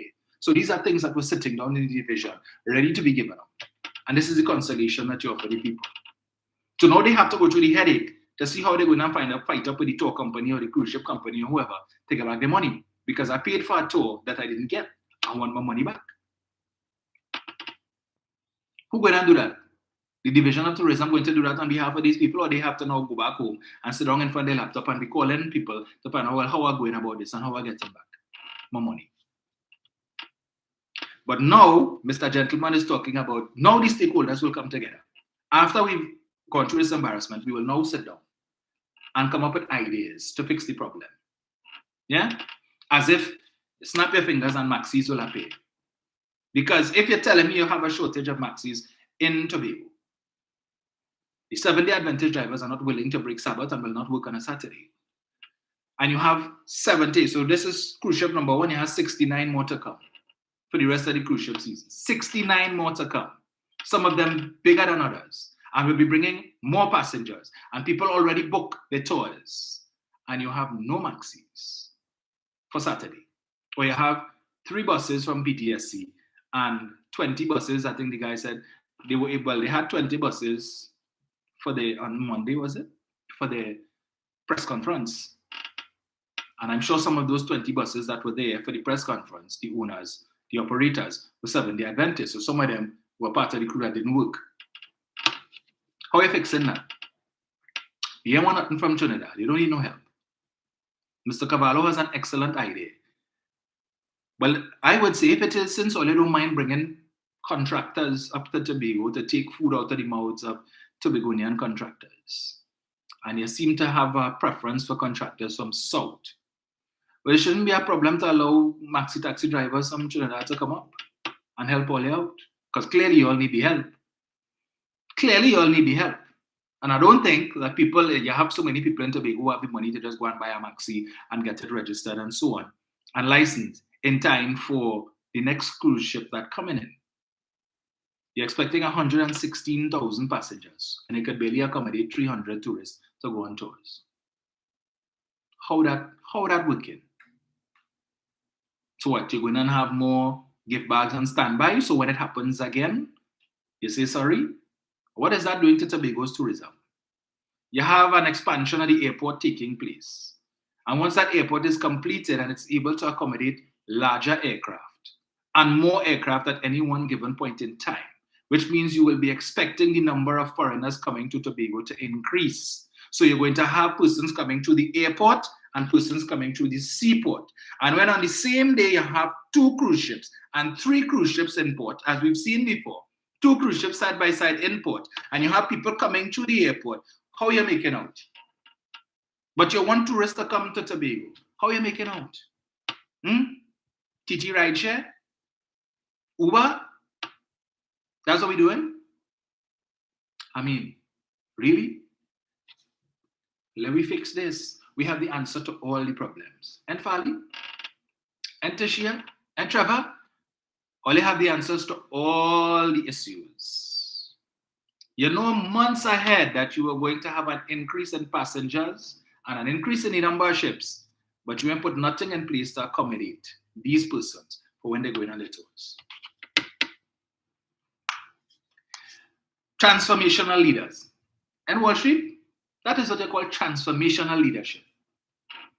But you hear Mr. Gavallo say, I have no problem in Trinidad. None. The cruise ships come, you have all the Maxis line up. John know which tour he taking the people on. Jim know which one. Harry know which one. The Maxis lined up, labeled. Where you going to? Maracas Beach? You're going in that Maxi. Where you going to? Fort George? You're going into that Maxi. Where you going to? Madamas for that Maxi. You taking the tour around the Savannah, the Magnificent Seven President's House? That Maxi. No problems. No problem. But nobody ain't saying that we consult PTSC. Tashia had responsibility. And that's the amazing thing. The Secretary for Tourism is also responsible for transport. And she couldn't pick up the phone and call somebody in PTSC and say, look, we have a situation here. Is it possible? Because I don't know if the buses work on weekends. PTSC buses, if they work on weekends. But I am sure there were a few buses parked up on the compound, PTSC compound there in Scarborough. And she could have picked up the phone, call somebody and say, is it possible? We have a situation developing here where the cruise ship come in and we don't have enough Maxis and show up. What you could do for me? Whatever you could get. Because the man is saying normally PTSC would send 10, 12 buses, but they only sent 3. What was responsible for that? Now, you know what's interesting? When I saw that story, I went on Douglaya Politics to see if there was a doubles and coffee on that. There was none. I went on Kamala Prasad Bissasa's Facebook page to see if she put out a press release calling for, an inquiry into what happened. And speaking on the issue, there was none. And there will be none. There will be no doubles and coffee on this matter. There will be no press release on this matter. There will be no comment from the United National Congress on this matter. None. Absolutely none. Because they don't comment on anything happening in Tobago. Yeah? Nothing. But if it is that happening in Trinidad here, the Port of Spain, oh boy, doubles and coffee one time.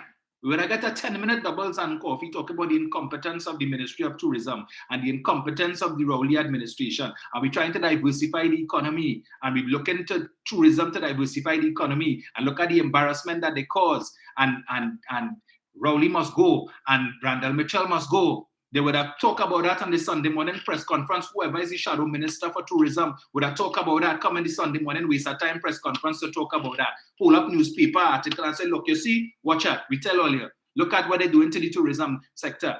Right? But I say, if it is that the Ministry of Tourism was responsible for tourism in Tobago, you would have heard the same way they mash up the sea bridge. You see, and the damage Tobago economy, and how they look at the damage Tobago's tourism product. All of that we would have heard. When the whole week we hear from them.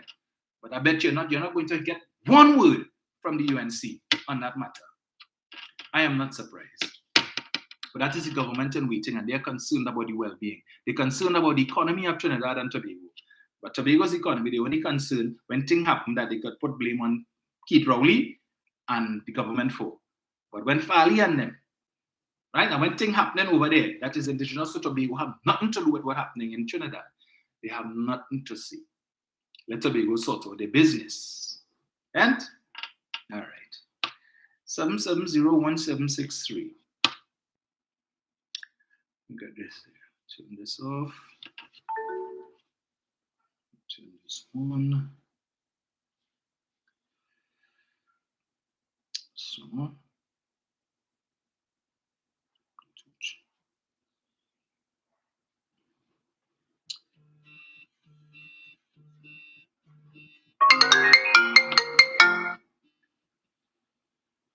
See, right. Hello, good morning. Good morning, Dom. Morning. The big UNC and Fali is one person, you know. Mm-hmm. It is one. Mm-hmm. UNC is the voice in Fali's ear. Right? Mm-hmm. UNC convenient. If I can work shoes and wedding shoes, Yes. Fadi is one wedding shoe and one work shoe. Yes. And I'm waiting to be PNM. PNM calls it Fadi. Have your way. Make yourself a colossal walking hemorrhoid. You will be laughing stock for 10 pieces of come. For money between the and F the letters. Yes. Sort it out. Because the big is tourism, not so. Mm-hmm. You want to be the big boy in the dance, you're still in Pampers. How you get that money? Have you ever thought about what makes a leader? How you get backslapped in your face? It'll come to there's not that is to be good business folly. You've got divorced, trying to have to mind you. You are a single woman, divorced from Trinidad, Tobago, mind yourself. Mind you, don't talk about cat, go roach and fly. Mind yourself. Because you're a big, big man. Wrongly stay away. You know what? You have what we say. You're staying away. And you lost income. Every small businessman lost money because of the arrogance. A battlefield, flying a broom, pop out a window them to go on the top. You have degraded downside to Tobago. How much money have you lost, Faz? How much money did lose because of ignorance and lack of planning and no forethought? You were all that funny. You were all that Tobago.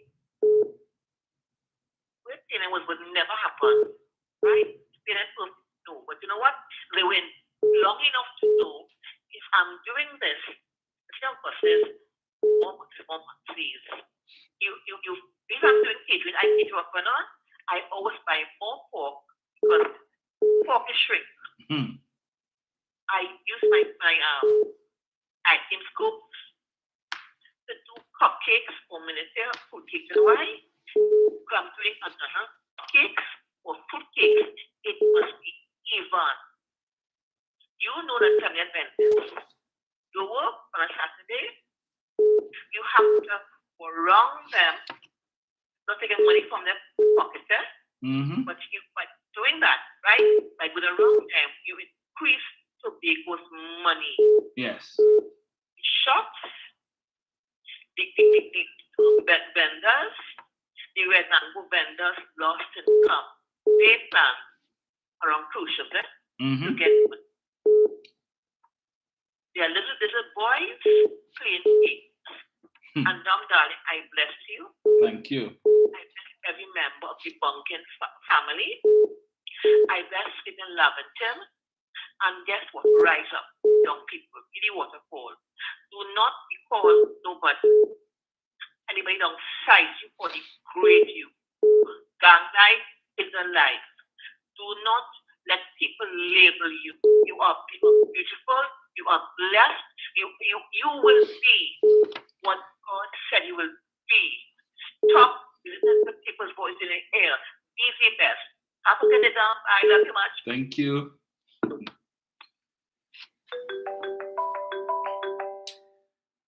See here, just a moment. So let me get it here. Hello, good morning. Hi, morning. Morning. Morning. Hi. Morning. Where?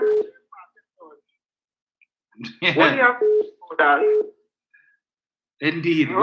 Where is Martin George? Yes. I'd like to know where's Martin George. What do you have? You're jumping up and saying all kind of about that. God bless you. Thank you. No, that's a very good question. I haven't heard from Martin in a while, right? What has he to say on this? Where is Winford James? Where are they? Jenny, morning. Hi, morning, Dominic. Morning. Morning to all those who looked on to facts and stubborn things. This CHA is the most incompetent bunch I never see come see. that I ever see. You will tell me, as the Secretary of Tourism and Tigoti and all kind of thing and transport, you don't understand that Tobago have a high population of 7-day Adventists and they just keep Sabbath, so that they don't have anything in place for those Maxi drivers who will not be able to come on a Saturday and a Sunday to meet with the tourists and they who will be coming off. So they have no data, all you have nothing, all it does do is just vibe. And is it that because the THA of recent vintage doesn't pay the people when they work for them, that's why people must say want to work for them? Because you must know the drivers and have the buses ready, that you have to pay these bus drivers overtime to come out on a Saturday and Sunday to do this extra work. I am saying, I saw recently a video with some children in a classroom, and the teacher, it appeared to be the teacher, because they're saying, yes, Mr. Jones or something. And they think I not in the classroom and rain blowing in the classroom. And he asked them all again, because look, the door is fixed. And then you see a video, it is alleged to be the Secretary of Education, whining with she stiff self, and she belly like it full of wind. So that's what I'm doing. Having a good time, and the work of the THA and the people at Tobago is left undone. But then again, they don't want no help from Trinidad. We must stay out the business. Tobago has their own tourism department. Long time it used to be one for Trinidad and Tobago. Tobago have their own tourism division, in fact. So this has nothing to do with Minister Randall Mitchell and the tourism board in Trinidad. They just get money in the THA to deal with all that. What has happened is an embarrassment, because Farley, who I say them living in the plantation house, the THA is not the plantation house, went to England just a couple of days ago, get award for Tobago being the 3rd best tourism destination. And you tell me 300 tourists come out the cruise ship, they dance to the Moko Jumbi, the bell, everybody. Because them performers know to get themselves down there to perform where the tourists will come. And all the tourists have to walk back on the cruise ship because it had no Maxi to carry them to go around to Tobago. But in Trinidad, you could hear the cruise agent saying, when they jump and reach in Trinidad, we is not no tourist destination really. People that's come here to see a couple of things. We ain't get no award in England as no tourist destination, but it has a Maxi lineup, done labeled, where everybody had the list who come in and one Maxi, who going Hilton, who going to see the Magnificent Seven, who going Aripo, who going all over. We just had that organized in Trinidad, and all they want to blame we. So here we're going on, all in Tobago, if all ain't ready, because as you said, Dominic, they just get contract to people in Trinidad across the Caroni Bridge. Get the contract to the people across the Caroni Bridge who had a Maxi. They will come up on the ferry with a Maxi Friday, and they'll be parked up outside with the cruise ship and them does be. So when they don't get entertained with the performance, they will jump in the designated Maxis and tour Tobago, drop them back, they go back on the cruise ship, they get the gift bag, and the the Trinidad Maxis will get back on the ferry and come back down for Trinidad. So they're ready for the traveling public Monday morning. Because THA ready, none of them secretaries ready. Where the disrespectful Trevor James, the man of infrastructure, where all of them? Where's Farley this morning? Was he in the pink pajamas, silk pajamas? Because he's one of my biggest child. They want everybody coming to THA in slippers, pum-bum short, all kind of thing. But them always dress up like Master firstborn. They don't walk on the plantation wearing Master clothes. Tobago, Despache, Borel, Tesoria, whatever she named, Pastor, all of them are incompetent. And if Tobago continue with Sally in office, it will end up just how it was when they became a ward at Trinidad. They will be bankrupt because people will be running from droves. I see a woman who performed since Heritage. She make a song telling them she was she money. They ain't paying nobody. But Trevor James have money to hire a private jet to come back to Tobago. But they may have money to pay the entertainers. Tobago right now in a mess. So make you have a blessed one and always thanks for the opportunity. Thank you, Jen. And I see the same to Operator Charles Cavallo in the comments under that video said that they would have lost just in the tour income alone $714,000 on Saturday. Yeah, just in tour income. We're talking about monies that the tourists would have spent by the vendors buying sugar cake, red mango, whatever. So little souvenirs. Yeah, right. Brian, morning. Morning, Dominic. Morning, sir. Morning to your listeners, callers.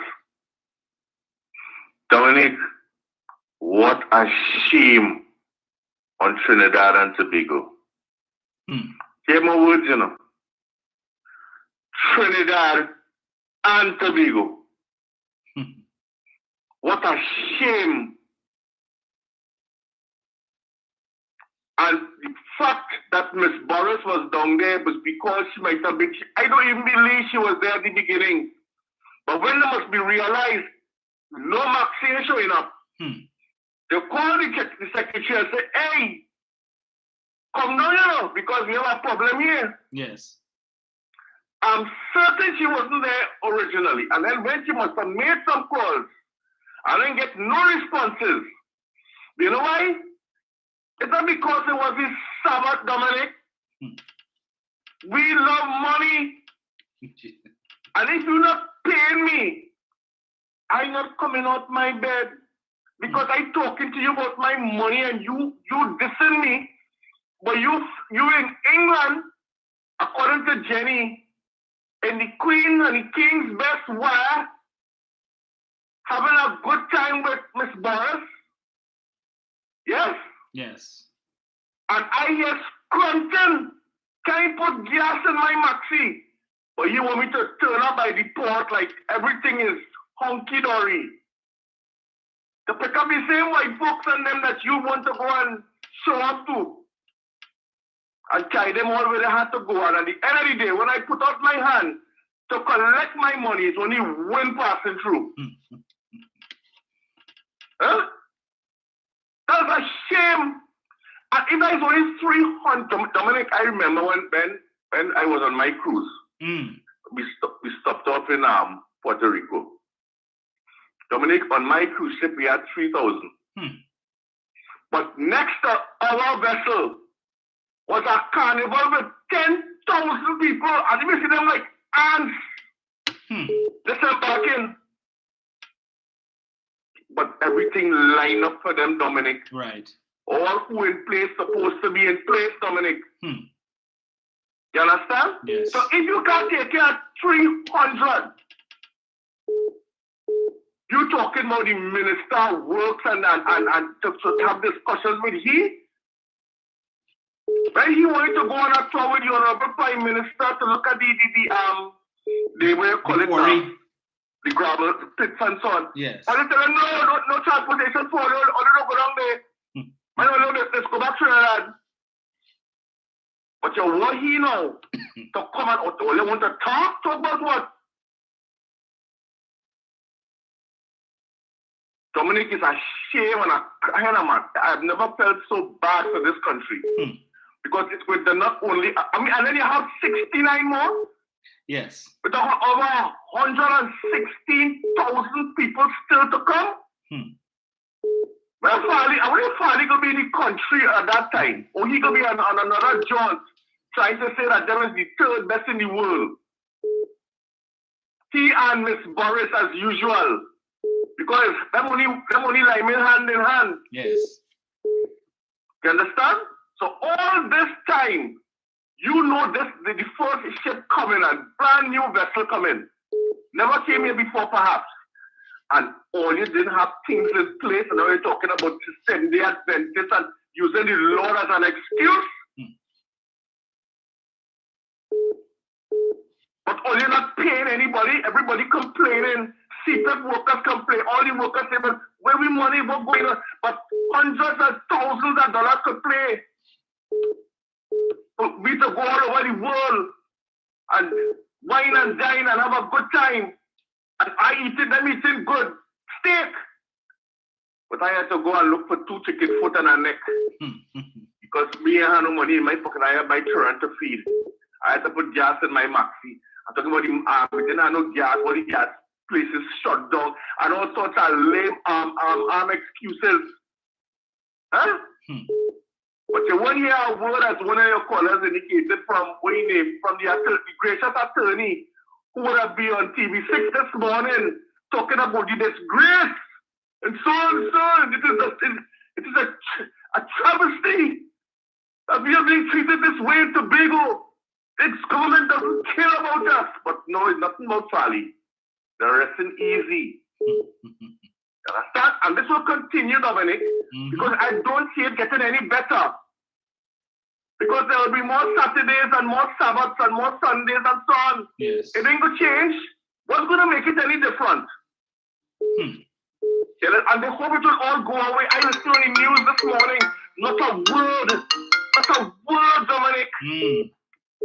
Not a word. But you know, if that had happened here, also Randall Mitchell had a right answer question. It comes like the same thing with what happened with KFTT. Yes. It's about other companies too, but you see, those are not state enterprises. So it's okay for them, like Maxi and PriceSmart and so on. They want to have no joint select committee emergency meeting for that. No, but TSTT, the one Lisa Yeager gone, not so, because you know why? As a government state-run enterprise. Yes. The government again. It's the government we're going at. Cambridge Analytica. No, forget about that. It's okay. I remember listening to the man who be laughing as he look at the people in that country there. And he laughing, it was so easy to get the information. As you read out earlier. But no, right now, emergency meeting.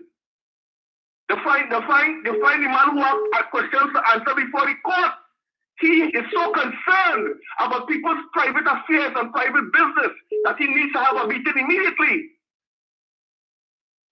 Thank God he's not the chairman of the committee. Shouldn't even be on it. But he has questions to answer. Himself to himself.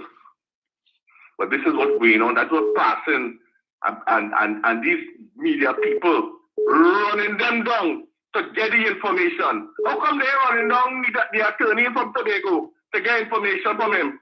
How come Mala they calling this morning to ask him what went on? Not available. He resting here along the Wally weekend. Yes. That's what's going on in Tobago. All of you have a good day. It's not going to get any better. It's just going to get worse. But will you like it so? Have a good day, Dominic. Thank you, sir.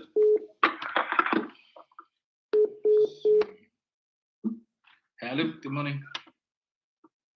Hey, Dominic, good morning. Morning. Dominic, I listened to the contribution. My friend calling too, she made a real good observation and a nice contribution. And she always do it. I'm looking at this perspective of the damage it has done to Trinidad and Tobago. Now, the system that we have in tourism is that we more heavily concentrate on Tobago for tourism because Tobago has the package. And the reason why Dr. Ollie wanted to put a standard to improve the package. That we don't know what went on with that already, so let me move on. Trinidad, on the other hand, depends on tourism around Carnival time. Trinidad tourism is a seasonal thing. That's why we have all these big hotels around Port of Spain that serve big talk. And then you have the guest house, and then who will pick up his slack, which most of the time to all he gets out and music book too. So the point I want to get is that if that won't just affect Tobago, that has a trickle-down effect on Trinidad. And the governing body that is responsible for tourism in Trinidad and Tobago is the ministry. Because Fali and them have their section that they have to do it in. So between the laws that govern Tobago and the THA Act and the law that governs the ministry, you would find there's a separation in how things have been done between two islands. But when you have an international fiasco like this, it will also affect the governing body too. Now, Fali, you can see his inexperience.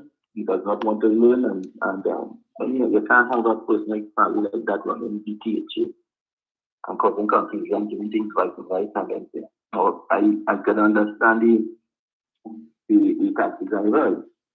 And if he was a good negotiator, he would have sat down before and negotiate with the guys and him and at least give them some sort of comfort that they're going to get their money and when and how.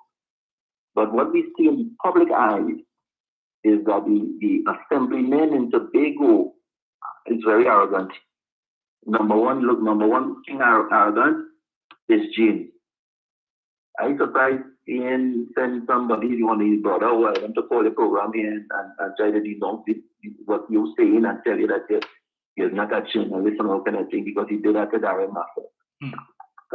Like, that is that and all those things. People looking at these things, people looking at these, you could book a flight, a private jet and bring it back to Trinidad and bring you here and all that. And you have my money and you not gain my money. You're looking at the Tobago contractors and then the Tobago contractors and then not getting any work and not getting no money. And that is sending people. And Tobago is just frustrated. And the family was in a better position to organize and do what he was supposed to do. And even though he was owing the money, he tried to sit down with the guys and them and get them to come to a common ground and they would have come out. But he put himself and Trinidad and Tobago in a very compromising position. That is real bad. You don't see always talking about things like that one and going to see this model all over the Caribbean. And you're doing pick up your things like this, Barry, that you have to have your mechanism for tourism working, because that is where you depend on your money, your cash flow coming in. Because Tobago gets to keep what they get, the money that they earn from tourism, they get to keep that and spend that. So Fali is to be held solely for this whole problem in Tobago. The Maxi taxis, the workers are supposed to come out to carry the tourism thing here. It's a little bit disappointing, but I can understand the point based on the situation before me, what I know before me. It's not just like they just pick up this up and they want to fight the THA. They have been battling with the THA and the THA not listening, and then the attitude among the people and them who treating them like children and pumping them up, they looked for that. So far, you have to find a way to fix that problem. Now he had his words, I hope his words were soft and tender, that he's going to help something and in good and Rowley and this one and EAC and all everybody had to see out at the big business. Go back and ask for help. Because they were people. And as my good friend who called earlier and talked about where is Martin George had a good train long time. Had this been the central government, you're going to be all over this morning news, all over TV, all over. Tobago news, everywhere talking about that and how it affected the business people in Tobago. Something has to be done about fire in Tobago. This is just not a Tobago thing, but it's a Trinidad and Tobago thing. Correct. Thank you very much. Thank you so much. Indeed, it is a Trinidad and Tobago thing because the country is Trinidad and Tobago. Right? When we market it, even though they're going out there to market Tobago, it's still Trinidad and Tobago. Right? And kudos to Trinidad side of things, that when they go out there, they're marketing Trinidad and Tobago and they're not discriminating. Hello, good morning. Good morning, Dominic. Morning, sir. Yeah, long time I've been calling. Indeed, greetings. Yeah, greetings to you and the family. Thank you. Same to you. Yo, I want to say something. You remember? You were saying something yesterday about how concerning when things happen with Charlie, them you don't hear no voice, but because the pain them you hear. Mm-hmm. Yeah. You remember the blind talk? Yes. The whole UNC was a talk about zip line. And now this and Tracy and this. But look at this, what's going on there. They had no evidence on zip line, but watch every day they see nonsense taking place in Tobago. Yes. Right? People coming out and crying. Look at what take place. You know, they're saying a word on that. These people bias in this country, you know, the money. Yes. We in trouble now. We have a type of people that all them does is to go against the PNM. They don't care nothing that is good for this country. Once they PNM, but you see the other people who in power, once is opposition to the PNM, them could do what they want. They're staying quiet. Some of them hurting, you know, Dominic. But they're staying quiet. Something wrong with these people. And you know, and you just always remind them that the time of Mr. Pandy and them, all of them, who administered Tobago affairs, they wasn't dealing with the THA in Tobago. That is surely disrespect. Plus, Robinson talk about moral and spiritual value, right? That's why he didn't give the UNC. And these people loving up the UNC. The UNC, and then again, one of this lady who said that all the money for Tobago too much because when she compared the corporation and I think it's Connection, and all of them, right? And you know these people, they say certain things like if the UNC was a God gift to them, something had to be wrong with these people, Dominic. I don't know the culture of the UNC because you know UNC is a cult party. Like Tobago now is a cult party and the two cult parties join together. Yes. In you know. And one thing I want to say, Dominic, before I go, I know we're talking about that whole team, but I want to just say something. The UNC have taken it to a high level in the sense that they build schools in space, they build road in space. Remember the $300 million road that the contractors get paid, but now road bill and now the housing in space. That is a governmental, Dominic. Everything is take care, Dominic. Coming over here, I'll listen you. Okay. Thank you. You enjoy this. You too.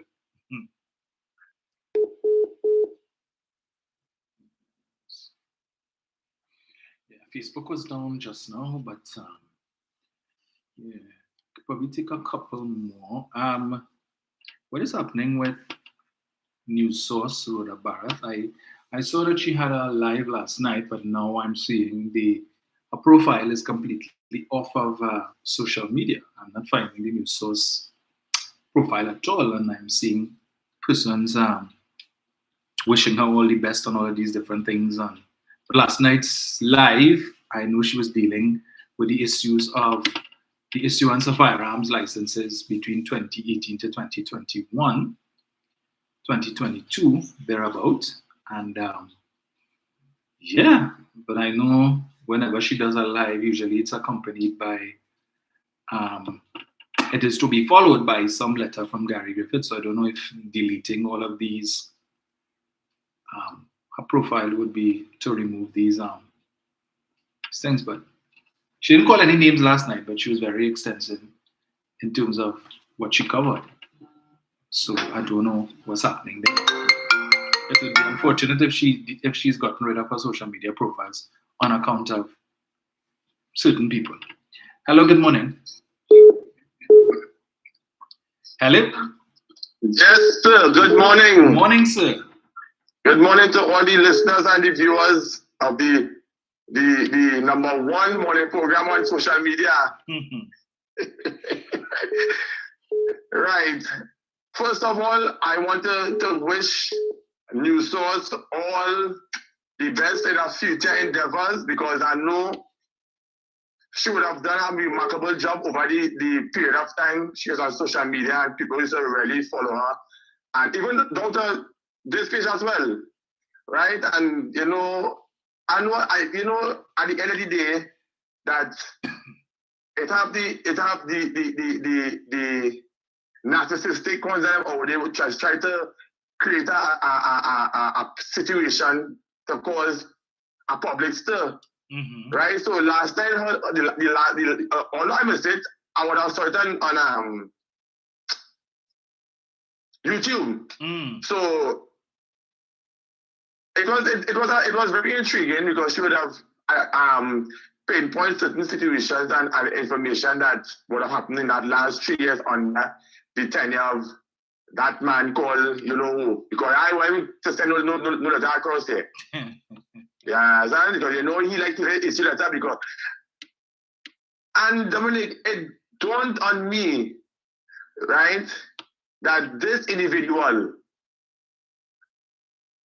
we all know why that he was trying to block the FUL from being lead in Parliament, because last night on her program, we would have saw the ammunition, the FULs, as well as the bullets or ammunition, right?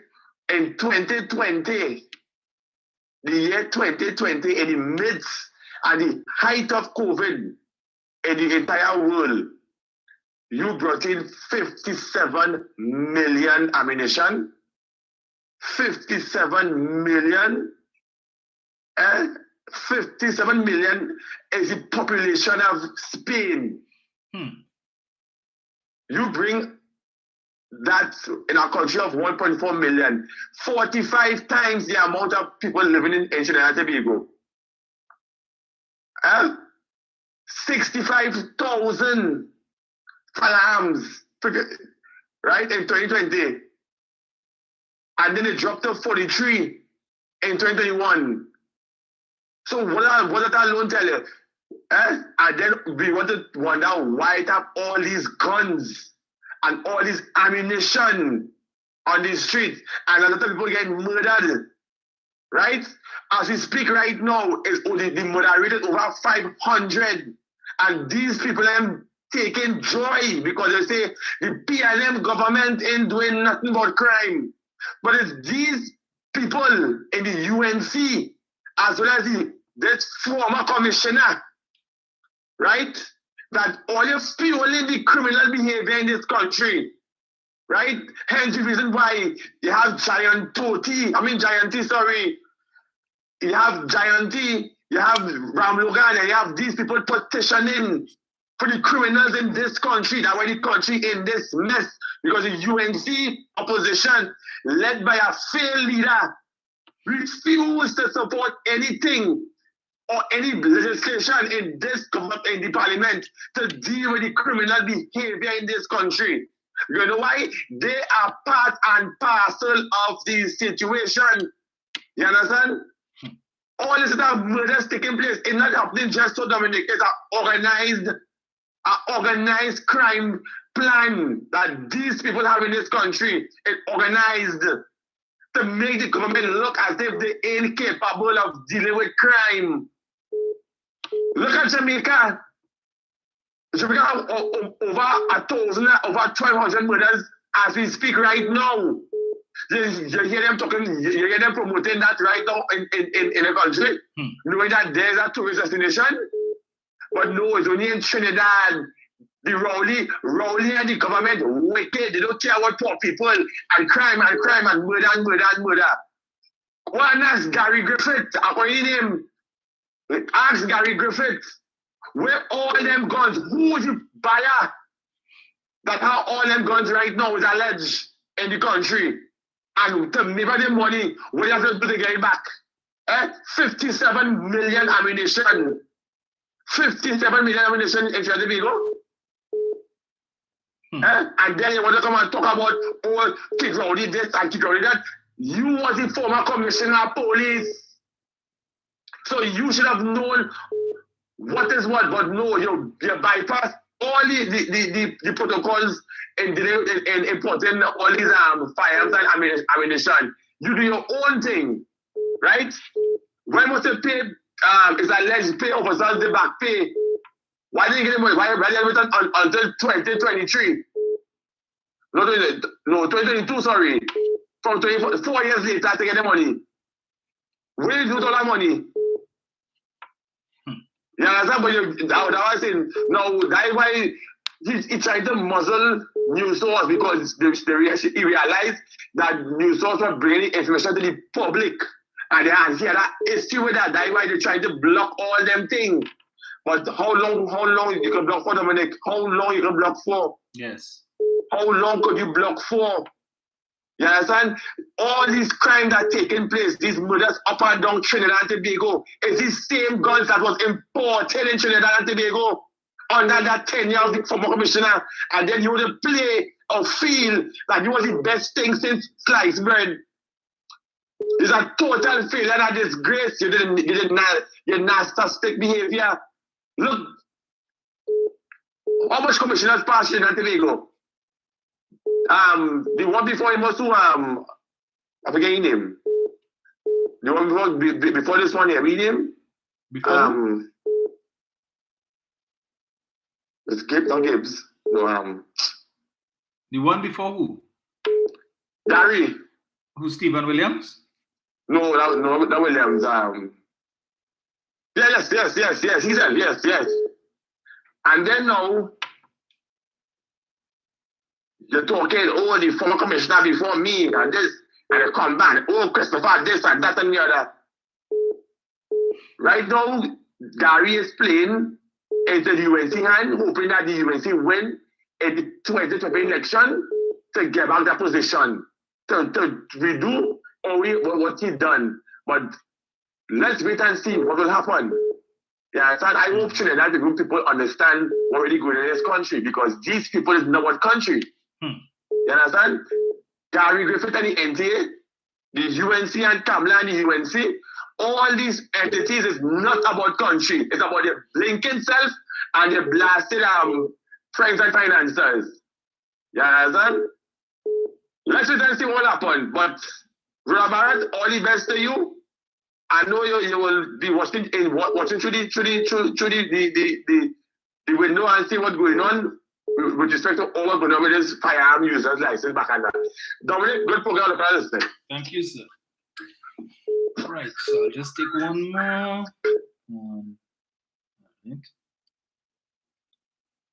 Based on what Eric is saying, I'm guessing Rhoda has thrown in the towel, so to speak.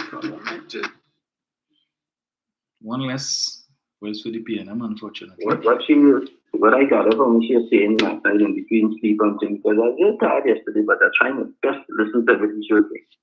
She goes by saying that she's a little tired and she's taking a rest on Facebook and all those things. But she will be there listening and watching. Okay. So what she did last night was give us an explanation of what transpired with the content of court. He said that at the time when she was served the pre-action protocol letter, often to get a lawyer to think because the time was short. She didn't have much time and when she couldn't get in touch with the lawyer to come to the court. Well, getting in touch with the lawyer is one thing, but getting in touch with the lawyer to come to the court is two things because maybe the lawyer maybe had other engagement. Right. She didn't go into no detail. But because she didn't attend and the lawyer didn't attend, the judge decided to award Gary anything, right? Mm-hmm. Gary and his lawyer also argued for her to be jailed. I think it's 15 days or something, so he was asking her to come for contempt of court and to see all her personal devices and those things which she got turned down. Got turned that down. Now the case is not completed. If Gary wanted this case against libel, whatever it is, it's not the case. They are still before the court. Now the reason why she got the contempt of court is because she posted You know, she reposted after when she didn't know, but she just reposted what the reaction protocol said. And I used that as a reposted when she before the court. So what was in the pre-action protocol letter that I served outlined in the libel, she reposted so it come like she libel my team. And that became right. What she said. Also, she presented us with a list from 2015, 16, somewhere around there, to 2022, the contamination import. And it's very troubling. Honestly, it is very, very troubling. The TPPS have a lot of questions to answer. As the reason for the audit in the TPPS, and also as the reason for the Prime Minister to bring this before the cabinet, because this is not a game. This is a serious matter. The main source for the murders in Trinidad and Tobago is by guns. We have so many guns have been imported between a particular time, even between COVID and all. And those were the orders that they had inside, because after the COVID, with the sea and air freight that shut down, you would have seen a lot. So the importation had dropped real drastically between that time. But leading up to the COVID and shutdown, it's like guns, where these guns were going. I mean, people must ask that question in Trinidad, they go and prepare for a war. You know, like there's supposed to be some invasion of Venezuelans and military coming here, Ghanaian national and that. And we need questions from that. The TTPS has an obligation to Trinidad and Tobago to see what we want there, because the TTPS is the only department that gives authorization for importation of guns and firearms in this country. No politician does that. So that's the reason why we expect the TTPS to clear the air on that, because citizens want to know people being murdered every day, and when they do hear it, every time they get murdered, it's always gunshot. Until I have said it in the past, and it's coming to pass that I said that those gunshot wounds and them is killing our health system. Each to treat that gunshot wound would cost between 50,000 and 200,000. Each person that goes and ICU and all those things that come in, it costs a lot of money.